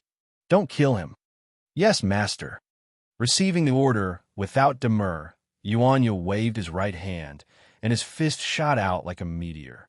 Murong Jiang knew that this was the end of the karma of the day when he had punched Xiao Hua in front of the god and devil's blood pool.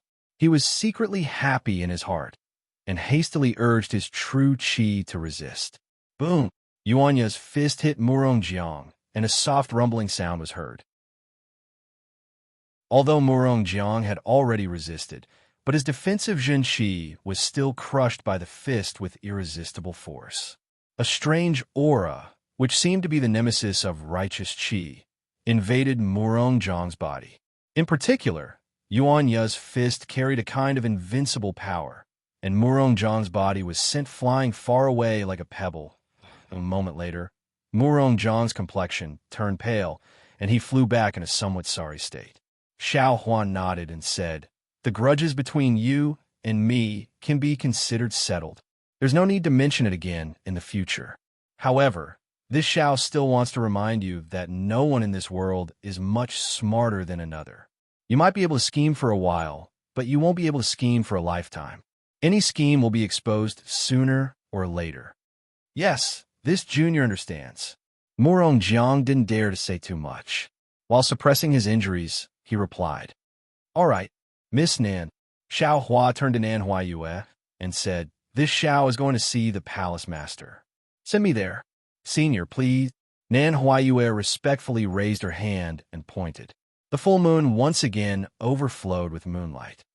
And Xiao Hua nodded and said to Mo Jianli, You and Yuanya, come with this old man.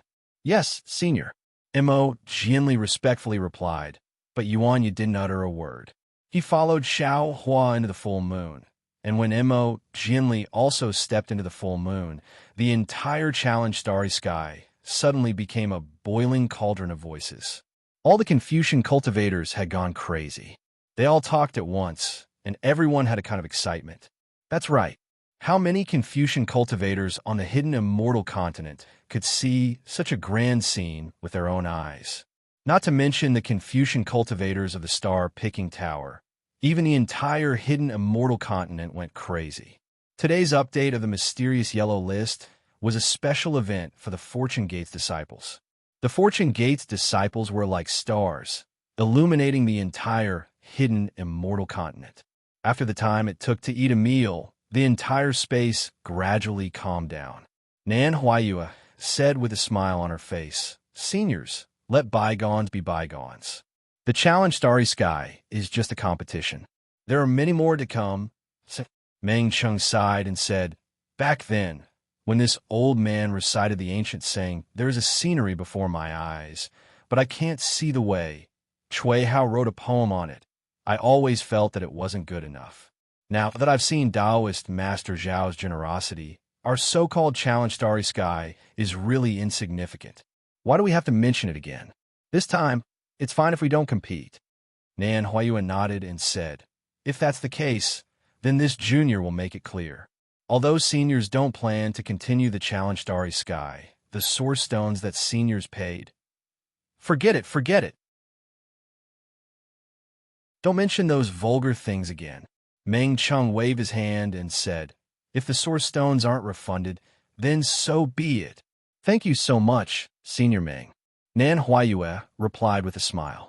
However, before she could finish, Gongshu Jingye's heart stirred again, and he said, "Miss Nan, this old man knows that your Zhaixing Lu possesses many secrets of the 3 continents. There are even many that were lost by my 100 schools of thought. How about this? We won't refund the source stones for the Challenge Starry Sky. You only need to tell us why Taoist Master Zhao's name can't be written on the profound proclamation." "This," Nan Huayue hesitated and said, "this junior doesn't know if this is possible. Please wait a moment." Soon after, Nan Huayue fell into the full moon and disappeared. She only reappeared after the time it took to finish a meal. There seemed to be nothing out of the ordinary from her calm face, but the wisp of surprise revealed in her pair of bright eyes explained the shock of the news.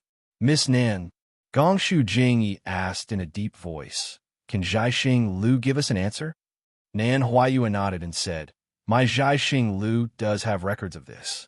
However, does seniors agree with seniors' decision?" "This old man agrees," Murong Jiang said without hesitation. Although he knew in his heart that as long as he returned to the Murong family, he would definitely know the reason. But how could he wait until then?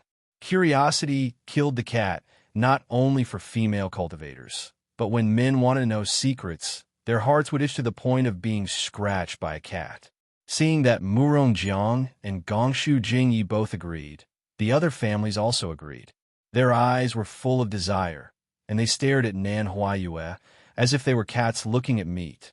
Nan Huayue's gaze swept across the entire starry sky, then looked at the profound yellow proclamation that was still suspended high in the sky, flashing with blood-red light.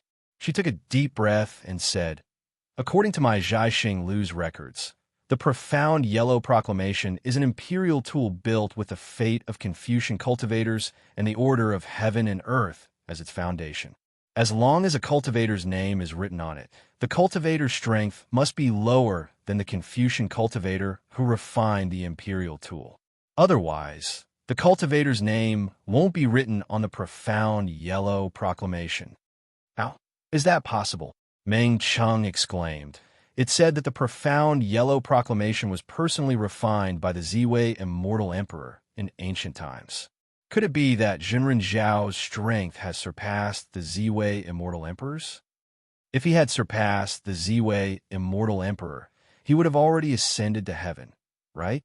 Murong Jiang also held back his injuries and exclaimed, "Seniors, this junior doesn't know." Nan Huayue smiled apologetically. "This is my Zhaixing Lu's record. If Senior Shao can't enter the profound proclamation, it's probably the reason." Then, Gongshu Jingyi asked again, "Who refined the profound yellow proclamation? Does your Zhaixing Lu have a record of it? We could buy this information with primeval stones." "Senior, I'm sorry to disappoint you. This junior has just checked. My Zhaixing Lu has no record of this." Nan Huayue understood Gongshu Jingye's mood and hurriedly replied, "Alas, all right." Gongshu Jingyi waved his hand and sighed. "Thank you for your trouble, Miss Nan. I wouldn't dare. If seniors don't have any orders, this junior will return now." Nan Huayue respectfully said as she stood quietly in the air. After a while, Murong Jiang asked again, "Taoist Shao, Is he also going to enter the Star Moon Palace? Sorry, this junior doesn't know. Nan Huaiyue smiled and shook her head. All right, you can go now. Gongshu Jingyi waved his hand. Many thanks, seniors. Just as Nan Huaiyue was about to turn around, she suddenly stopped in her tracks. She tilted her head and listened for a moment before a smile appeared on her face. She bowed to the group of Confucian cultivators and said, Junior is under orders to reveal some information about the Fortune Gate to seniors. If seniors are willing, quickly say it. How many primeval stones? Murong Jiang asked without hesitation. Brother Murong, don't be anxious. Gongshu Jingyi smiled and said, We will first discuss with the Zhaixing Lu. This information is actually outdated and has no value. If we are not anxious, we can wait until we return to the hidden immortal continent to know. Gongshu Jingyi looked at Nan Huaiyue and said with a smile, Miss Nan, don't you agree? Nan Huaiyue smiled and said, Senior is right, but also wrong, because a lot of this information is unique to my Zhaixing Lu. No one on the hidden immortal continent will have the chance to hear it. All right, we will discuss it first. Meng Cheng and the others naturally understood the meaning behind Nan Huaiyue's words. Xiaohua was inside the Zhaixing Lu. Who would know more about the Fortune Gate than Xiaohua? After a short discussion, Meng Cheng said a few words to Nan Huaiyue through voice transmission. Nan Huaiyue nodded, and after the various families took out a considerable amount of primeval stones, Nan Huaiyue respectfully handed a jade eye to Meng Cheng. Meng Cheng received the jade eye and scanned it with his divine sense. His face paled as he exclaimed, How is this possible? Senior Meng, nothing is impossible. Nan Huaiyue smiled and said, Otherwise, how could the Fortune Gate's disciples clean the entire mysterious yellow list? Brother Meng, Murong Jiang called out, What is inside? Why are you so shocked? Chapter 4492. Brother Meng, recite it quickly. Gongshu Jingyi was getting impatient. This old man also wants to know what kind of earth-shattering event these 100 Fortune Gate disciples with cultivation of 5th grade and above, and several hundred nascent soul disciples with cultivation of 4th grade and above have done. Several hundred nascent soul disciples? Meng Cheng sneered. You underestimate the Fortune Gate too much. They have more than several hundred nascent soul disciples. How can there be so many? Gongshu Jingyi sucked in a breath of cold air and exclaimed, Could it be that they have several thousand nascent soul disciples? That's impossible. Murong Jiang refused to believe it. How could the Immortal Palace allow the Fortune Gate to nurture so many nascent soul disciples? Meng Cheng smiled faintly and recited, The Immortal Palace has dispatched the Lunar Temple's great General Sun Gu to lead 500,000 immortal soldiers to attack the soaring Dragon Mountain range of the hidden Immortal Mainland's Yu province. The immortal soldiers laid down an inescapable formation to trap the soaring Dragon Mountain range. However, not only was the soaring Dragon Mountain range's defensive formation powerful, it was also too large. The inescapable formation was unable to completely trap it. The soaring Dragon Mountain range's Fortune Gate resisted the immortal soldiers for more than a year. Later, Sun Gu invited the Immortal Palace's 64 constellations to descend to the lower realm and lay down a constellation formation to tear apart the soaring Dragon Mountain range's defensive formation, revealing the Fortune Gate's true identity. Although the Fortune Gate's young Lord Li Xiang was only a mid-nascent soul cultivator, there were close to 1 million Fortune Gate disciples in the soaring Dragon Mountain range, and there were 5,000 Golden Core disciples. The million Fortune Gate disciples were fearless as they faced the Immortal Palace's immortal soldiers head-on. Great General Sun Gu was shocked. Ever since the Tao extinction era, there had never been a Tao sect on the hidden immortal mainland, not to mention a sect with 1 million disciples. The soaring Dragon Mountain range's Fortune Gate had crossed the Immortal Palace's bottom line. Great General Sun Gu led 500,000 immortal soldiers and generals, and with the assistance of the 64 constellations, he prepared to battle the Fortune Gate's 1 million disciples. intending to annihilate them all. But at this time, Fortune Gate's Fu Jiwen appeared with several thousand disciples. Fu Jiwen was a Confucian cultivator who had refined his soul back to the void. His strength was close to mid-7th grade, and his 5,000 disciples, most of their names were unknown. Great General Sun was alarmed. Half of the 64 constellations were sent to meet Fu Jiwen. Unexpectedly, before the two armies clashed, Fortune Gate's Wang Bianfei arrived with several thousand disciples. Wang Bianfei, a Confucian cultivator, a grandmaster who had refined his spirit to return to the void. His strength was close to the upper 7th grade of elemental energy. His 5,000 disciples were all around the 4th or 5th grade of elemental energy. Most of their names were unknown. 64 lunar mansions were shocked. The other half broke away from Great General Sun Ji's command and faced Wang Bianfei head-on. At this time, the advantage of the Immortal Palace's punitive army was gone. Once the war started, the 500,000 immortal soldiers could not escape. The immortal generals were filled with righteousness. Just as they were about to die, they heard the sound of the bugle horn and were overjoyed. However, more reinforcements arrived. It was the Fortune Gate's Yu Zhongquan, Chan Yuan, and several thousand Fortune Gate disciples. Yu Zhongquan, a Confucian sword cultivator, descendant of the 7th grade aristocratic family, Yu clan in Yifeng country of hidden immortal continents Yu province. His strength was close to the middle of the 7th grade of origin energy. Chan Yuan, a Confucian sword cultivator, descendant of the 7th grade aristocratic family Chan clan in Xian country of hidden immortal continents Yu province. Her strength was close to the middle of the 7th grade of origin energy. The 5,000 disciples he led were all around grade 4 or 5, and most of them had the surname Yu. Because of this, Great General Sun Gu and the 64 lunar mansions trembled, not daring to fight. Fortune Gate's Fu Jiwen spat out a heavenly scripture scroll and activated the Fortune Gate's defensive formation, trapping the 500,000 immortal soldiers. The battle situation is unknown, but the Lunar Temple's immortal generals and 64 lunar mansions were captured. The 500,000 immortal soldiers and 64 lunar mansion soldiers were unharmed and returned to the Immortal Palace. The soaring Dragon Mountain Range's Fortune Gate's defensive formation was activated again, but no one knows the details. Under the starry sky, Meng Cheng's cadence as he recited. Everyone's emotions were also fluctuating. Although the Jade Pupil didn't record much, everyone could imagine the strangeness of the situation. Lunar Temple's Great General Sun Gu and the 64 lunar mansions soldiers definitely didn't expect the Fortune Gate to have so many high-grade disciples return, instantly equalizing the disadvantageous situation. What was special was that they didn't lose a single soldier in the battle. The Lunar Temple's soldiers and the Lunar Mansion soldiers were released by the Fortune Gate disciples, as if the Fortune Gate disciples weren't worried about the Immortal Palace's punitive expedition again. AI. No wonder Brother Meng is so surprised. Gongshu Jingyesai.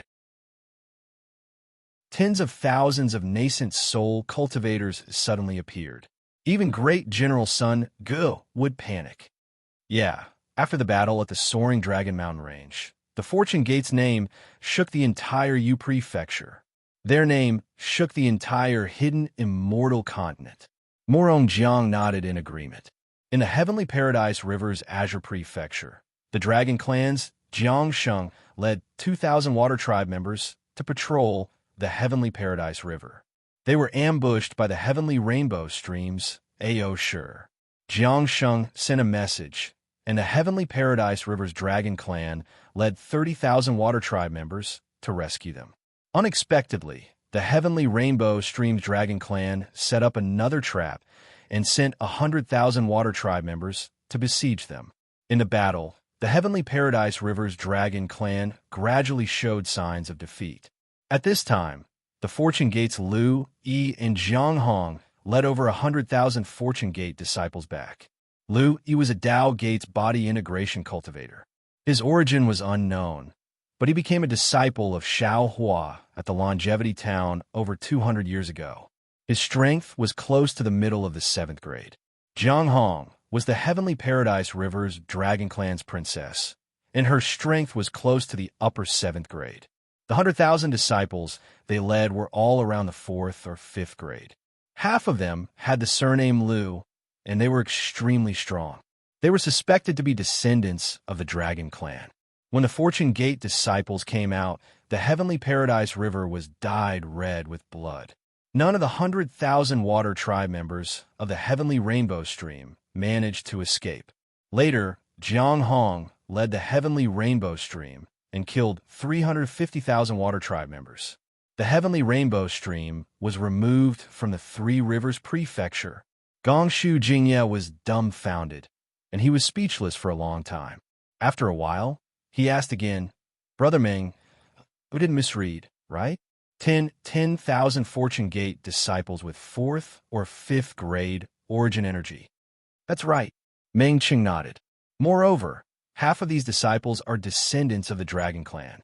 Is the Fortune Gate invincible?" Duanmu Lianheng was in a daze. Not to mention the various families' martial grandmasters. All the Confucian cultivators present were speechless. When they saw the change of the mysterious yellow list earlier, they felt that it was exciting and interesting. Now, after hearing Zhai Xing Lu's news, they finally understood how terrifying the Fortune Gate was. These 100,000 disciples could easily wipe out all the Confucian cultivators below the 3rd grade aristocratic family from the hidden immortal mainland. Demon King Bai Qing set up a banquet to feast on the flesh and blood of human cultivators. Xiao Hua flew into a rage, and with a wave of his hand, 200,000 Fortune Gate disciples appeared, killing more than 500,000 demonic beasts from Bai Qingyu, Sky, Concealing Ridge, and Ancient Bell Mountain. The blood of the demonic beasts spilled all over Bai Qingyu. In this battle, Fortune Gates, Xian Songzi, and Daoist Jing Ting appeared, both Dao Gates body integration cultivators with peak 7th grade origin force. Fortune Gates Yuanya appeared and killed several 7th grade origin force great demons. Fortune Gates Black Bear, Golden Eagle, and White Lion appeared. All of them were star-plucking realm cultivators with 6th grade origin force. Other than that, more than 200,000 Fortune Gate disciples set up the Capital Star Formation, divided into 108 smaller formations, and each formation had an unknown disciple with 7th grade origin force. After the bloodbath in Bai Qingyu, the 3 great sages of the demonic beast race, the golden-winged Great Peng, the flying feather void beast, and the 5-colored sea god shell were transported to Bai Qingyu through the Great Sage Hall. The battle between Xiao Hua and the 3 great sages is unknown. We only know that the Fortune Gate disciples were ordered to flatten Sky, Concealing Ridge, and destroy Ancient Bell Mountain. One day later, the battle between Xiao Hua and the 3 great sages ended, and the 200,000 Fortune Gate disciples were ordered to return to Bai Qingyu. The 3 demon kings admitted their sins and offered Bai Qingyu, Sky, Concealing Ridge, and Ancient Bell Mountain to the Fortune Gate to atone for their sins. Sky, Concealing Ridge, and Ancient Bell Mountain fell into the hands of the Fortune Gate's Golden Eagle and White Lion, and Bai Qingyu was bestowed to the Merchant Union. After that, the 3 great sages returned to the Great Sage Hall. Xiao Hua expelled the 3 demon kings and ordered more than 200,000 Fortune Gate disciples to escort the soaring Dragon Mountain Range's disciples back to the hidden immortal mainland, and the Fortune Gate disciples pointed their swords at the hidden immortal realm. Along the way, anyone who stood in the way of the Fortune Gate's army was killed. Starting from Bai Qingyu, the Fortune Gate annihilated 2 demonic beasts, 2 demon kings, 23 great sages, and no less than 600,000 demonic beasts. Thinking of this, Meng Cheng raised his head and looked around, saying, "At this point, the Fortune Gate's disciples' fame is like the sun in the sky. Not only has the hidden immortal mainland shocked, but also the 1,000 demonic beasts' sacred ground. Xiao Hua's fame has reached its peak."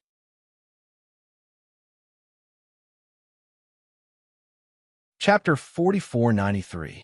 Is there anything else? Murong Zhang's face turned pale, and he asked in a trembling voice. Brother Murong, Meng Cheng said indifferently, I want to ask you, as the Murong family's patriarch, if you lead all the Murong family's disciples, can you accomplish such a great feat? Murong Jiang didn't seem to think that Meng Cheng was mocking him. He thought for a moment, then shook his head and said, if we don't care about the cost, we might be able to do it. But after this battle, I'm afraid my Murong family will be removed from the hidden immortal continent. That's right, if the Murong family is like this, then so is my Meng family. Meng Qing nodded. The Fortune Gate's disciples are already domineering. What else do we need? The whole place fell silent again. From this day on, the Fortune Gate's valiant image would no longer have any objections to the Fortune Gate's disciples dominating the mysterious yellow list. Miss Nan, Meng Cheng handed the jade eye to Gongshu Jingye, then asked Nan Huayu, the battle between the three great sages and Senior Shao is not recorded in detail. No matter what, Daoist Shao is still a grand ascension stage cultivator of our human race. He was able to defeat three great sages of the Thousand Demons' sacred ground. This is definitely worthy of our respect. Zhaixing Liu should have recorded the battle in detail. Nan Huaiyue pursed her lips and smiled. Senior Meng, you're making things difficult for my Zhaixing Liu. That was a battle between the four supreme cultivators of our three continents. Other than the four great sages of the Great Sage Temple, the Immortal Palace's 9th grade literature star, the Thunder Temple's 3 Buddhist lords, and the various clans' patriarchs. Who else can see the truth clearly? We're willing to pay a high price, Murong Jiang hurriedly said, as long as Zhaixing Liu can get the truth. Even if you have the source stones, you need to be alive to spend them. Nan Huaiyue was still smiling as she replied indifferently, my Zhaixing Liu has the foresight. All right. Murong Jiang knew that this matter was too difficult, so he said perfunctorily and didn't say anything else. Seniors. Nan Huaiyue looked at the somewhat quiet starry sky and said, if there's nothing else you need from me, I'll have to put away this defensive formation that I'm challenging to bury the hatchet. The group of Confucian martial grandmasters had been absent-minded for a long time. They all responded in low voices, and the halos around them gradually faded away. Not long after, the starry sky disappeared, and the stars scattered in all directions. The pavilions and corridors once again appeared. Nan Huaiyue took one last look at his surroundings and stepped into the full moon. The moonlight disappeared, and the entire defensive array turned into darkness. The challenge to bury the hatchet was not held, but all the disciples' blood was boiling with excitement. Various families had also activated their pavilion's defensive formations. No one knew what the other families were discussing, but everyone knew that there was only one topic in the entire star-plucking pavilion, and that was Xiaohua and the Fortune Gate. Xiaohua stepped into the full moon, but as the moonlight overflowed, his figure had already landed on a corridor. Without waiting for Xiaohua to take a few more glances, a Confucian cultivator immediately bowed and said, Senior, our palace lord invites you. All right. Xiaohua nodded. He turned to look at Mo Jianli and asked, are you coming with this old man, or with the star-plucking pavilion? Mo Jianli did not hesitate. He bowed and said, this junior has already promised the star-plucking pavilion. If this junior does not fulfill this promise, this junior feels that he is not worthy to be a Fortune Gate disciple. Good. This is the true Mo Jianli. Xiaohua clapped his hands and said, you can go now. When you come out of the Star Moon Palace, follow this old man back to the Fortune Gate. Yes, Junior understands. Mo Jianli agreed and found a way to leave. Xiaohua took out the Kunlun mirror and put Yuan Yao away. He then said to the Confucian cultivator, you lead the way. Senior, please. The Confucian cultivator respectfully gestured and led Xiaohua to a flight of stairs. In a short while, Xiaohua had already reached the top floor. The Confucian cultivator did not dare to approach, and Xiaohua entered the main hall. The interior of the hall was no different from when Xiao Hua had left. However, the black and yellow rankings boards were particularly eye-catching. Seeing Xiao Hua enter, Fairy Xingyu clapped and said with a smile, "Welcome, Great Gate Master Xiao, to my star-plucking pavilion. I hope that Great Gate Master Zhao's Fortune Gate will take care of my star-plucking pavilion's business in the future." "How is that possible?" Xiao Hua curled his lips and said, "My Fortune Gate still has the Endless Merchant Union. How can we take care of your business? Moreover, the star-plucking pavilion is so powerful that they can even update the mysterious yellow board at the same time. Why would they need my Fortune Gate to take care of their business? Great Gate Master Xiao, what do you think of my star-plucking pavilion and the Endless Merchant Union forming an alliance?" Fairy Xingyu said in a teasing tone. "The Fortune Gate is like the sun in the sky. How can you let my star-plucking pavilion bask in some glory? Xiao Hua." There was worry on Su Zhai's face as he frowned. "This time, you've shown off too much. Although you were forced to do this, your Fortune Gate's mysterious yellow list can be seen as a challenge to the Immortal Palace's prestige. How can the Immortal Palace let this go? Moreover, the Tao Gate is the common enemy of the Confucian cultivators and the Buddhist sect. With your current strength, you may not be afraid of one or two Confucian cultivators. But what if the Confucian cultivators and the Buddhist sect join forces? And don't forget, you also offended 3 great sages from the Great Temple. Back then, that brat Grand Mist was too arrogant and didn't know how to hide his strength and bide his time. He was suppressed by the Confucian cultivators, the Buddhist sect, and the demonic beast race together. His subordinates were also completely wiped out. Your current situation is no different from that brat Grand Mist. In fact, it's even worse. You have to think of a way out. That's right, Grand Mist cultivation wasn't as high as yours back then, and his subordinates weren't as strong as your Fortune Gate. Even so, the immortals, Buddhists, and demonic beasts couldn't tolerate it. So how can they tolerate you? Fairy Xingyu added, "Great Gate Master Xiao, I'm afraid you don't have many good days left. If it's not possible, you should follow us to the immortal world." Many thanks for the 2 seniors' concern. Xiao Hua smiled. "My situation is different from the Grand Mist ancestors, and the current situation of the 3 continents is also different from that time. I don't think that the immortals, Buddhists, and demonic beasts can join forces again. Since they can't join forces, I don't have to be afraid of them. As for the Star Moon Palace, I will naturally follow seniors to take a look. However, I will definitely not enter the immortal world through the Star Moon Palace. If I leave, what will happen to the Fortune Gate? Junior's disciples haven't grown up yet." Suji looked at Xiao Hua and didn't speak for a long time. After a while, he said, "Xiao Hua, to be honest, I've seen many outstanding Taoist cultivators before I became an immortal. After I became an immortal, I've seen even more elites from various realms. After I accidentally entered the 3 continents, I've also seen many outstanding Confucian cultivators. However, you're the first to grow so quickly. I want to give you some advice, but after thinking about it, you don't have any lofty ambitions in your heart. You're also infinitely benevolent. If the immortals, Buddhists, and demonic beasts didn't force you too much, you probably wouldn't have stirred up such a huge mess. However, the problem is that people have no choice in the martial world. There are many things that we can't predict at this time. You should be careful." Xiao Hua smiled and nodded. "I'm really flattered by Senior's praise. Senior's words are exactly what I wanted.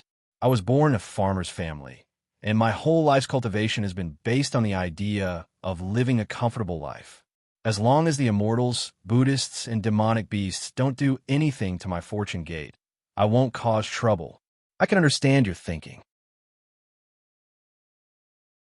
Fairy Xingyu shook her head and said, "However, Immortal Emperor Gaochen, Mahavarakan, a revered sage, and the golden-winged Great Peng may not think so. Oh, and the Great Sage Temple's newly promoted 7 stars Great Sage. Although he knows you well, he's still a demonic beast. He will think for the Great Sage Temple and the demonic beast race. He may not care about your little friendship. Your Fortune Gate has caused too much of a commotion. It's impossible for them not to be on guard and not do anything to you." Xiao Hua rolled his eyes and probed, Junior's fortune gate may be in trouble, but that's in the future. Senior's star-picking tower may be in trouble now, right? Fairy Xingyu was stunned and asked curiously, Xiao Huai, what do you mean? Could it be that someone is coveting star-picking tower? Suji immediately understood and probed. Yes. Xiao Hua smiled and said, Junior is curious. Someone actually dares to have designs on the two seniors. Which aristocratic family is it? Fairy Xingyu's face instantly turned frosty. She said coldly, They're really tired of living. I don't know which aristocratic family it is. Xiao Hua replied. However, it seems that most of them are star-picking tower's disciples. Suji glanced at Fairy Xingyue and said, I've already told you to show more of your strength when necessary. I'm afraid that the 7th grade essence force that you have displayed has caused your subordinates' ambitions to soar. Who is it? Fairy Xingyu asked. How would I know? Xiao Hua's neck stiffened. I just met them. Why didn't you investigate? Fairy Xingyu was so angry that she almost jumped up. Star-picking tower doesn't belong to me, Xiao Hua said with a smile. Moreover, didn't Senior remind me when I went out earlier? Don't have designs on star-picking tower? Damn it, Fairy Xingyu cursed. Forget it. Suji could tell that Xiao Hua was angering Fairy Xingyu. He waved his hand and said, Let Xiao Hua explain the situation. Yes, Senior. Xiao Hua stopped smiling and explained what he had encountered. Fairy Xingyu said fiercely, I've been paying attention to the movements outside Star-Picking Tower. I didn't expect them to be so bold as to play tricks under my nose. You withdrew so many Star-Picking Towers from the Thousand Demons' sacred realm this time. It must have affected the interests of some tower masters. Suji said with a smile. It seems that you have to thank Xiao Hua. If it weren't for the arrival of a human Mahayana realm expert, these people would have already taken action. Humph! Fairy Xingyu stood up and curled her lips. I'd like to see who dares to take action. His arrival has made things more troublesome for me. With that, Fairy Xingyu floated out. Chapter 4494. Seeing Fairy Xingyu leave, Suji shook his head slightly and said, Alas, she's so strong. Xiao Hua's heart skipped a beat, and he said in a low voice, Senior, why don't you say it in front of her? Suji put away the expression on his face and replied indifferently, Why should I say it? Senior, Xiao Hua wanted to play matchmaker and said, Actually, how can you not understand Senior Xingyu's thoughts? Sometimes the window paper still needs us male cultivators to poke through it. Suji looked at Xiao Hua meaningfully and said, Do you know what I'm thinking? I don't know. Xiao Hua answered honestly. Then don't say too much. Suji said angrily. Just take care of yourself. Among the 3 continents, you're the one with the most trouble now. Xiao Hua smiled and said, Senior, don't worry. Junior knows what to do. Well, I know that every cultivator has their secrets, and you're no exception. Suji nodded. I don't want to probe too much.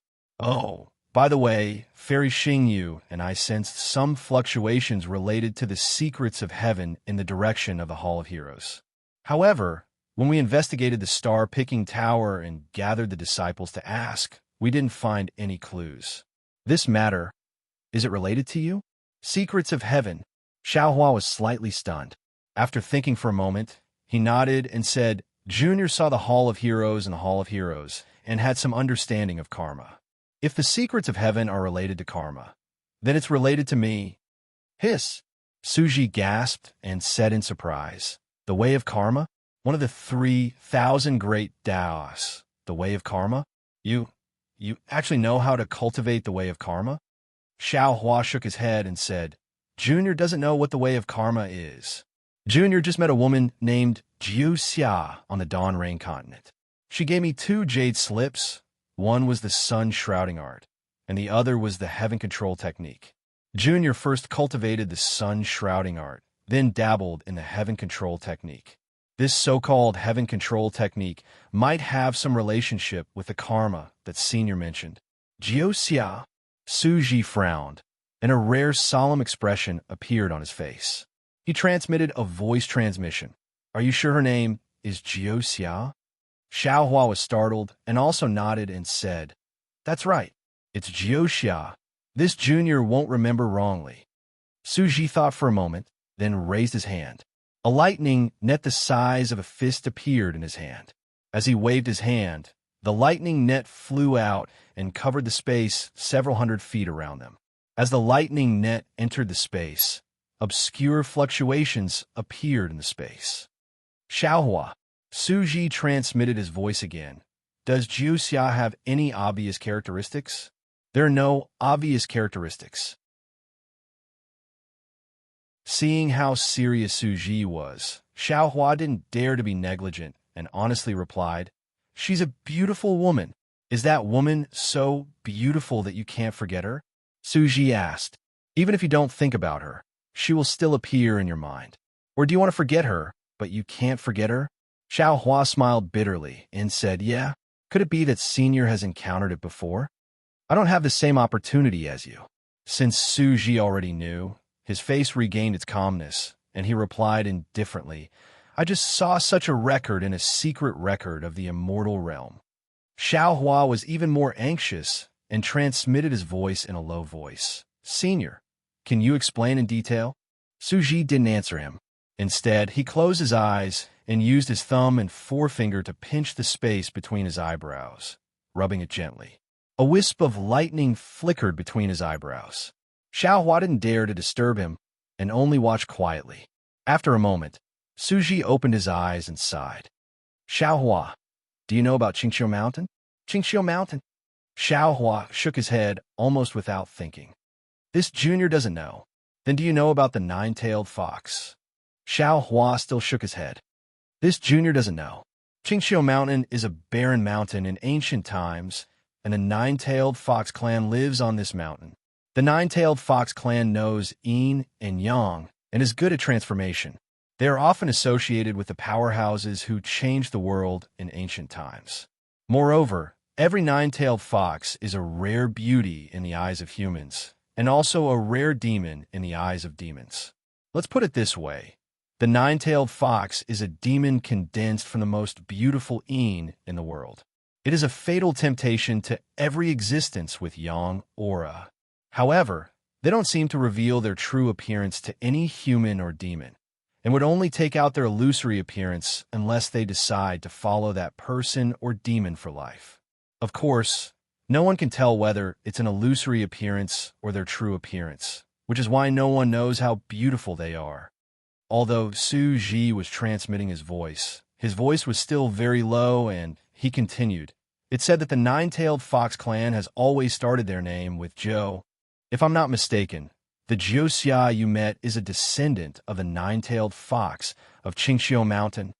Seeing Suji so solemn, Xiaohua asked curiously, "This Jiuxia said she's not from the Dawn Rain continent, but this junior doesn't know where she's from either. Could she really be from Qingqiu Mountain?" "That's absolutely impossible." Suji shook his head. "The nine-tailed fox of Qingqiu Mountain would never come to the present realm. She could only be a descendant whose bloodline had wandered to the lower realm. Also, could there be some taboo in Qingqiu Mountain?" Xiaohua asked again. Suji nodded. "That's right. If it weren't for the three continents, this Su wouldn't have dared to say the three words Qingqiu Mountain." "Why?" Xiaohua asked curiously. "Don't ask why. This Su doesn't know either." Suji replied. "This Su is merely a punisher of the Punisher Palace." "This?" Xiaohua was stunned and stared at Suji. "Then why are you telling this junior all this, senior?" "Sigh." Suji sighed in a rare instance and looked up towards the distance, his gaze seemingly piercing through time and space as he said, "Because this Su had received guidance from the nine-tailed fox before ascending to immortality. Later, after ascending to immortality, I obtained somewhere in the immortal realm the legacy of the Qingqiu Mountain lineage that had fallen to the immortal realm. Although this Su's divination technique is evolved from thunderbolts, its foundation is still the legacy of the Qingqiu Mountain."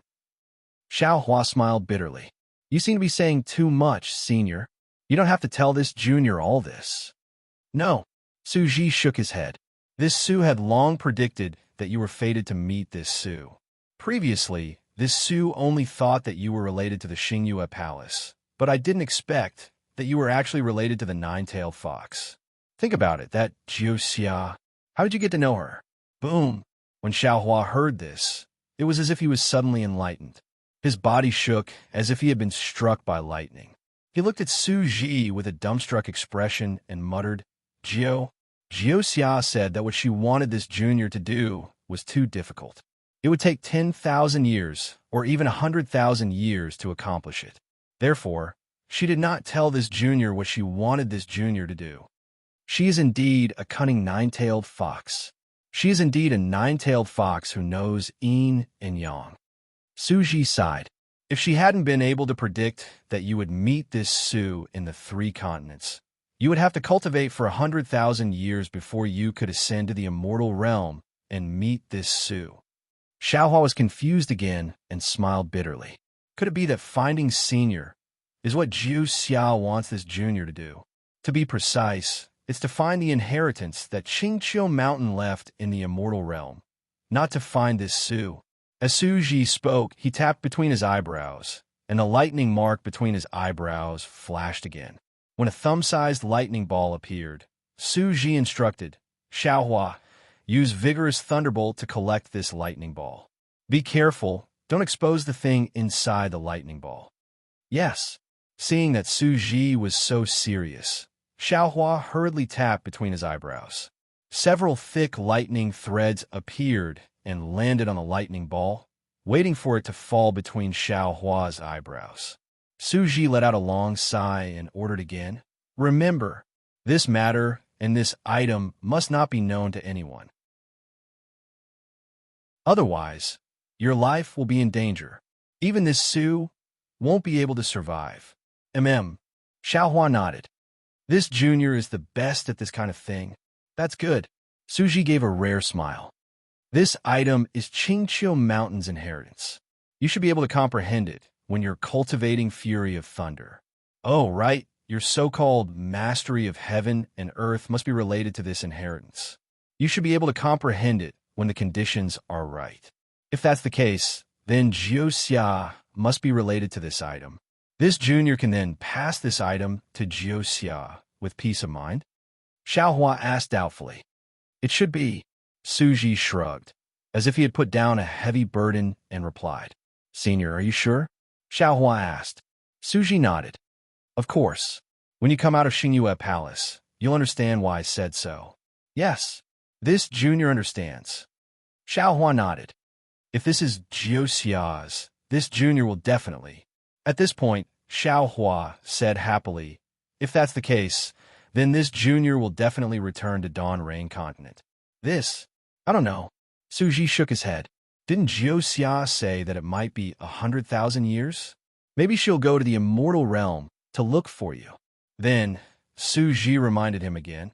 Of course, the matters of Dawn Rain Continent seem to be somewhat secretive. However, since Xingyue didn't say anything, I'm afraid she has some taboos. Don't make things too difficult for her. As he spoke, Su Ji raised his eyebrows and opened his mouth. A thunderbolt struck the air.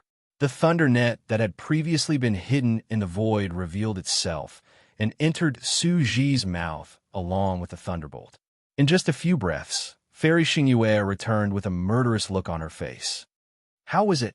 Su Ji asked. Did you find it?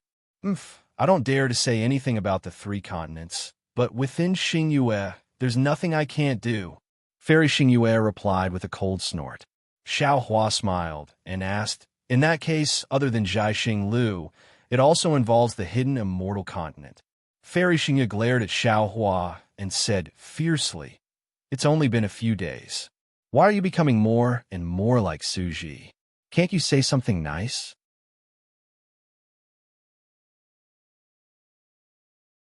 Chapter 4495. Hearing this, Xiaohua looked at Fairy Xingyu innocently, touched his nose, and said, I'm not like Senior Su, but like Senior Su, I like to seek truth from facts. Seek truth from facts. You have a nerve to say that. You touch your nose again. Fairy Xingyu replied. You guessed right. I removed a few star-picking towers in the 1,000 Demon Sacred Realm, but 2 tower masters were not satisfied. They wanted to take advantage of me entering the Star Moon Palace to collude with the Confucian family to seize the Star Moon Palace. Unfortunately, although I found the two Tower Masters and even found out about the Confucian cultivators who sneaked into the star-picking tower, I couldn't find out which Confucian family was behind them. I searched the soul of one of the Tower Masters, and his primordial spirit exploded. Then, I used the secret technique of the Palm Palace. That Confucian cultivator's primordial spirit didn't explode, but I couldn't find anything. It's really strange. Suji said indifferently, "Don't worry. You have a lot of time before the Star Moon Palace appears." But then, Suji suddenly raised his head and looked to the east. He whispered, "I'm afraid you don't have time." Sure enough, Fairy Xingyu also looked in that direction and smiled bitterly. "You're right." Xiao Hua released his divine consciousness in surprise. Unfortunately, he didn't find anything. After a few breaths, Suji and Fairy Xingyu looked solemn. Fairy Xingyu said to Suji, "Think about it carefully. What are we not prepared for? I'll get them to activate the star-picking tower now." "Okay." Suji nodded. After Fairy Xingyu left, he pointed to a quiet room and said to Xiao Hua, "Xiao Hua, that's a quiet room. You can meditate there. When we get to the Chitty River, I'll call you out. At that time, I'll need to borrow your magic power." "Yes, I understand." Xiao Hua nodded, got up, and entered the quiet room. The quiet room was not big, only about 100 feet in size. It was very different from the usual luxurious style of the star-picking tower. When Xiao Hua saw the praying mat in the middle of the quiet room, his heart warmed again. Needless to say, Suji must have used this room for his own quiet cultivation when he came to Zhaixing Lu. Now, Suji had given this quiet room to Xiao Hua to use. Of course, there were many quiet rooms that could be used in Zhaixing Lu, but Suji had taken out the quiet room that he was used to. It was clear that he saw Xiao Hua as his junior. Xiao Hua sat down cross-legged and pondered for a moment. Then, he waved his hand and sent out a jade talisman, setting up the capital star formation. After scanning with his divine sense and confirming that there were no flaws, Xiao Hua sat down with peace of mind, raised his thumb, and placed it on his forehead. Thunder flashed, and the ball of lightning Suji gave Xiao Hua flew out again. However, at this moment, the ball of lightning had just appeared, and it immediately emitted a faint fluctuation. The fluctuation had only just appeared when Xiao Hua's mind swept the ball of lightning into the space in an instant. The ripples then charged towards the capital star array. Whoosh! The fluctuations weakened, but when they collided with the capital star formation, the space several meters to the left of Xiao Hua trembled. Xiao Hua narrowed his eyes and raised his right hand, using the thunder palm. At that moment, the lightning palm was different from the lightning palms displayed by ordinary cultivators. It was formed from the 5 Qi righteous lightning, 9 firmaments divine lightning, 3 corpses Yin lightning, and nether demonic lightning. When the lightning descended, the fluctuations were instantly eliminated, leaving not a trace behind. Soon after, Xiao Hua closed his eyes in satisfaction. His eyes focused on his nose, and his nose focused on his heart as he began to meditate. Xiao Hua's mind fell into the space and immediately turned into Jade Archive Xiao Hua. The ball of lightning that had been swept into the space by his mind earlier quietly floated there. Although the threads of lightning were constantly flashing, they didn't make any sound. The light and shadow emitted by the threads of lightning were also extremely strange and constantly changing. Even Jade Archive Xiao Hua was dumbfounded when he saw this. Looking at the space around the light and shadow, although there wasn't any force, the threads of lightning were still forced out of the cracks. Ripples of the same cryptic fluctuations spread out in all directions. Jade Archive Xiao Hua raised his hand and pointed. With a tearing sound, it was as if silk was being torn apart. Under the threads of lightning, layers of lightning bolts rushed out like dragons and crazily collided with Jade Archive Xiao Hua's finger. Jade Archive Xiao Hua frowned and made a grabbing motion with his right hand. Buzz! tens of thousands of layers of crystal-like light shields instantly appeared and trembled as they imprisoned the space several meters around the threads of lightning.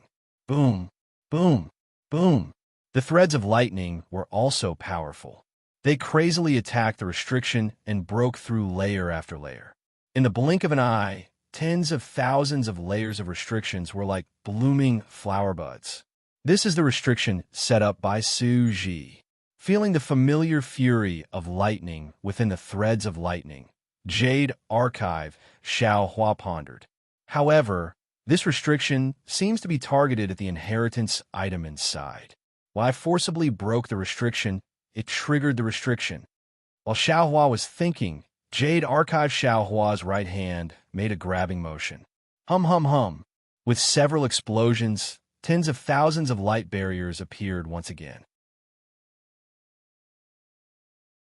When the horned dragon-like lightning threads disappeared, 90% of the light barriers had been penetrated. Boom! The threads of lightning disappeared, and the lightning ball also turned invisible. At the same time, a 9-colored beam of light let out a loud roar and rushed high into the sky. The 9-colored beam of light was so gorgeous that it reflected on Jade Archive Xiao Hua's face and made it look sparkling and translucent. Inside the beam of light, a palm-sized 9-tailed fox sculpture appeared. When Jade Archive Xiao Hua's gaze landed on this sculpture, he immediately felt that everything in front of him was multicolored, and a kaleidoscopic world was born near Jade Archive Xiao Hua. Jade Archive Xiao Hua was startled and hurriedly closed his eyes. However, the rotating multicolored world was like a flower floating in his mind, and it made him feel like he was sinking deeper and deeper. Damn it! Jade Archive Xiao Hua cursed and quickly retreated. Thunder appeared between his eyebrows. Sure enough, the thunder struck and shattered the multicolored world. In front of Jade Archive Xiao Hua's eyes was another pillar of light that soared into the sky. Jade Archive Xiao Hua narrowed his eyes, and his eyebrows turned into lightning. Through this lightning, Jade Archive Xiao Hua was able to see the colorful fox sculpture clearly. However, Jade Archive Xiao Hua only glanced at the colorful fox sculpture and immediately frowned and looked up at the pillar of light that pierced the sky. The pillar of light was still rushing up, and there was no sign of it stopping. Damn it, this inheritance item of Qingqiu Mountain is too strange. No wonder Senior Su Warnai. Jade Archive Xiao Hua sighed and stretched out his hands. His left hand reached down, and his right hand reached up and pressed down. Jade Archive Xiao Hua's hands suddenly crossed space and landed on the two ends of the pillar of light that was madly rushing out. Then Jade Archive Xiao Hua put his hands together again. Boom, boom, boom. Like the sound of the pillar of air exploding, the huge pillar of light was actually pressed into the 9-tailed colorful fox sculpture by Jade Archive Xiao Hua. Then, Jade Archive Xiao Hua did not wait for the 9-tailed colorful fox sculpture to make any more movements. He grabbed with one hand, and a layer of restriction fell on the painted sculpture. The painted sculpture then returned to its calm state. The Jade Archive Xiao Hua frowned slightly and looked at the painted sculpture. He saw that the endless waves of light appeared again. The waves of light rippled like fine lines, and the 9-tailed fox in the painted sculpture disappeared in an instant. A strange and clever squirrel was revealed. Before Jade Archive Xiao Hua could see clearly, another wave of light emerged under the fine lines, and another ferocious and strange demonic beast was transformed. Oh! Jade Archive Xiao Hua was surprised. In a few breaths of time, the colorful fox had changed into no less than a dozen different appearances.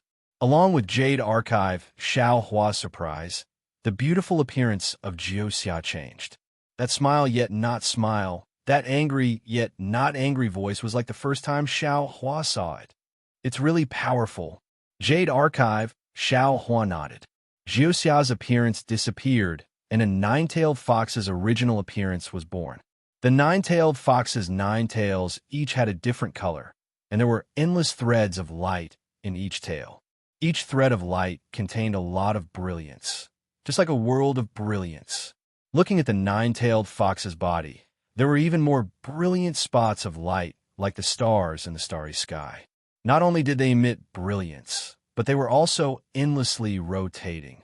It seemed that each spot of light had its own trajectory, and each trajectory revealed a kind of mystery.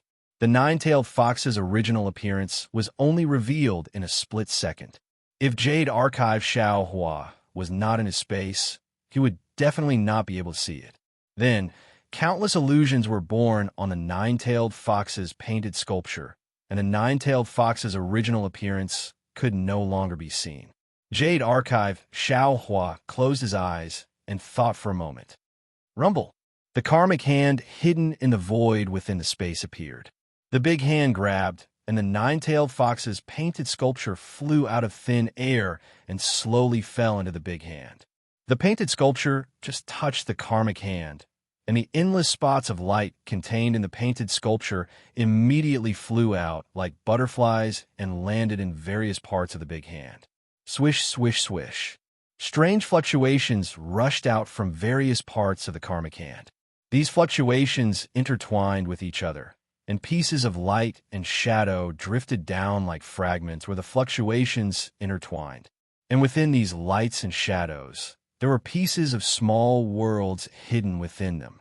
Slowly, the nine-tailed fox's painted sculpture merged into the karmic hand, and the space near the karmic hand trembled. In the trembling, it was as if there was an invisible chisel, chiseling out the unclear lines on the karmic hand one by one. Ha! Jade Archive Xiao Hua watched as the karmic hand became clearer and clearer, and couldn't help but laugh. Zhou Xiao really is of the Qingqiu lineage. The records in this legacy item are of the same origin as the mastery of heaven and earth. Along with his laughter, Jade Archive Xiao Hua's figure began to change.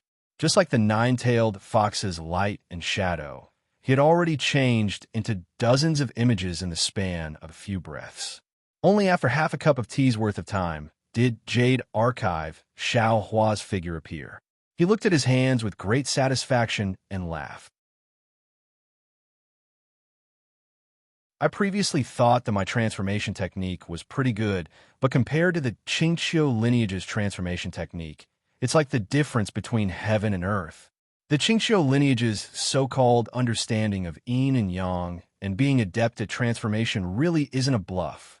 Let the karmic hand comprehend the yin and yang technique. I will learn this transformation technique, and in the future, I'll be able to deceive the 3 continents.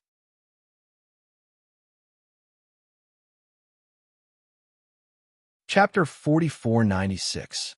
With that thought in mind, Jade Archive Xiao Hua emerged from the space and focused his mind on his physical body. His hands did not seem to make any hand seals as his physical body began to slowly transform. First, it was various forms of humans, then beasts, and finally, plants and flowers. It was incredibly lifelike. At the same time that Xiao Hua was cultivating the Qingqiu sect's secret art, the dozens of pavilions outside the star-plucking tower were now spinning faster. The flames and colorful lotuses that were the silhouettes of light before were now clouds, while the star-plucking tower that was shaped like a pagoda was now slowly becoming oval. As the clouds fell into the sky, pillars of noble qi crashed down. As the pavilion spun, rays of starlight swayed and appeared. The light screen of stars and moon also gradually rose from the pillars of noble qi. Rumble. When the space hundreds of miles around the star-plucking tower was filled with clouds and starlight, the entire ground began to shake.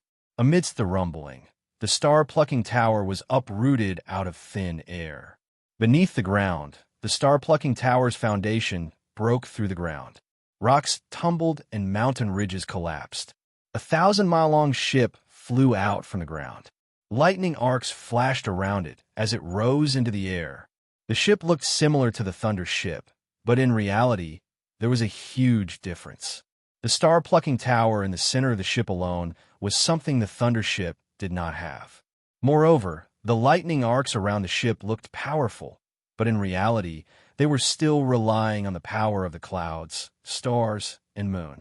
They were far less powerful than the thunder ship. The flying ship first soared into the sky.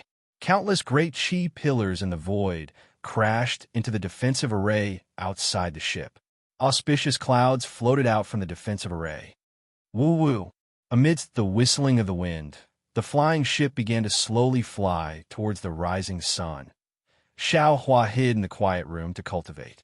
In the beginning, his physical body still had some shape and could transform into all things in the world. However, in the end, his body no longer looked like a body, nor did it have a fixed shape. It turned into a stream of light and also turned into floating clouds. Spots of light were finally born in the capital star array, as if stars were flashing in the sky. In front of Xiao Hua's eyes, the colorful world that he saw when he used the lightning escape to its limit was faintly born again. Xiao Hua did not dare to slack off, nor did he dare to further comprehend that level. He merely maintained his original state, carefully comprehending and observing the state of his physical body. The secret arts of Qingqiu flowed in his mind like a clear spring. After an unknown amount of time, the light spots in the entire space flickered and instantly gathered together. Xiao Hua's silhouette was revealed. At the same time, thousands of phantoms emerged from the silhouette like a peacock spreading its tail. When the phantoms were annihilated, Xiao Hua's smiling figure quietly stood in mid-air. At this moment, Xiao Hua seemed to be standing in the air, yet also seemed to be drawn into the void. His body seemed to be in the light, yet also seemed to be in the darkness. Between the light and the darkness, strands of twisted light rapidly flowed out of Xiao Hua's body. The distorted Xiao Hua seemed to be both real and illusory at the same time. He was stepping on the boundary between real and illusory. So that's how it is. A smile appeared at the corner of Xiao Hua's lips. It had more charm than before, but the compassion in his black and white eyes did not change at all. Xiao Hua mused to himself. So-called transformations are nothing more than the combination of light and physical body. The inferior would use the physical body to drive light and shadow. The mediocre would use light and shadow to power the physical body, while the superior would fuse light and shadow together with the physical body. It's a pity.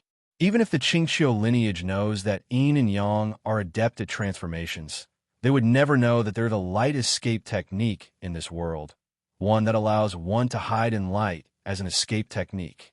Light and shadow would fuse with the physical body at a superficial level, and the physical body would fuse with light and shadow at a profound level. In the end, the art of yin and yang is the true foundation of the Qingqiu lineage, while transformations are but a minor detail. And yet, I was able to comprehend the surface of it in such a short period of time. Senior Su, the immortal realm's enforcer of punishments, had not gained much from the legacy of Qingqiu Mountain for so long. Aside from the fact that Senior Su had never practiced the art of heaven and earth manipulation before, it is also because Senior Su does not possess a demon form and could not grasp the mysteries of the demon's cultivation of the power of stars and moon. More importantly, Senior Su has never refined the rainbow bone, which means he could not comprehend the mysteries of light and physical body. Xiao Hua's brow lifted at the thought, an indescribable elegance appearing between his brows. He floated up from the praying mat, raised a hand, and grasped.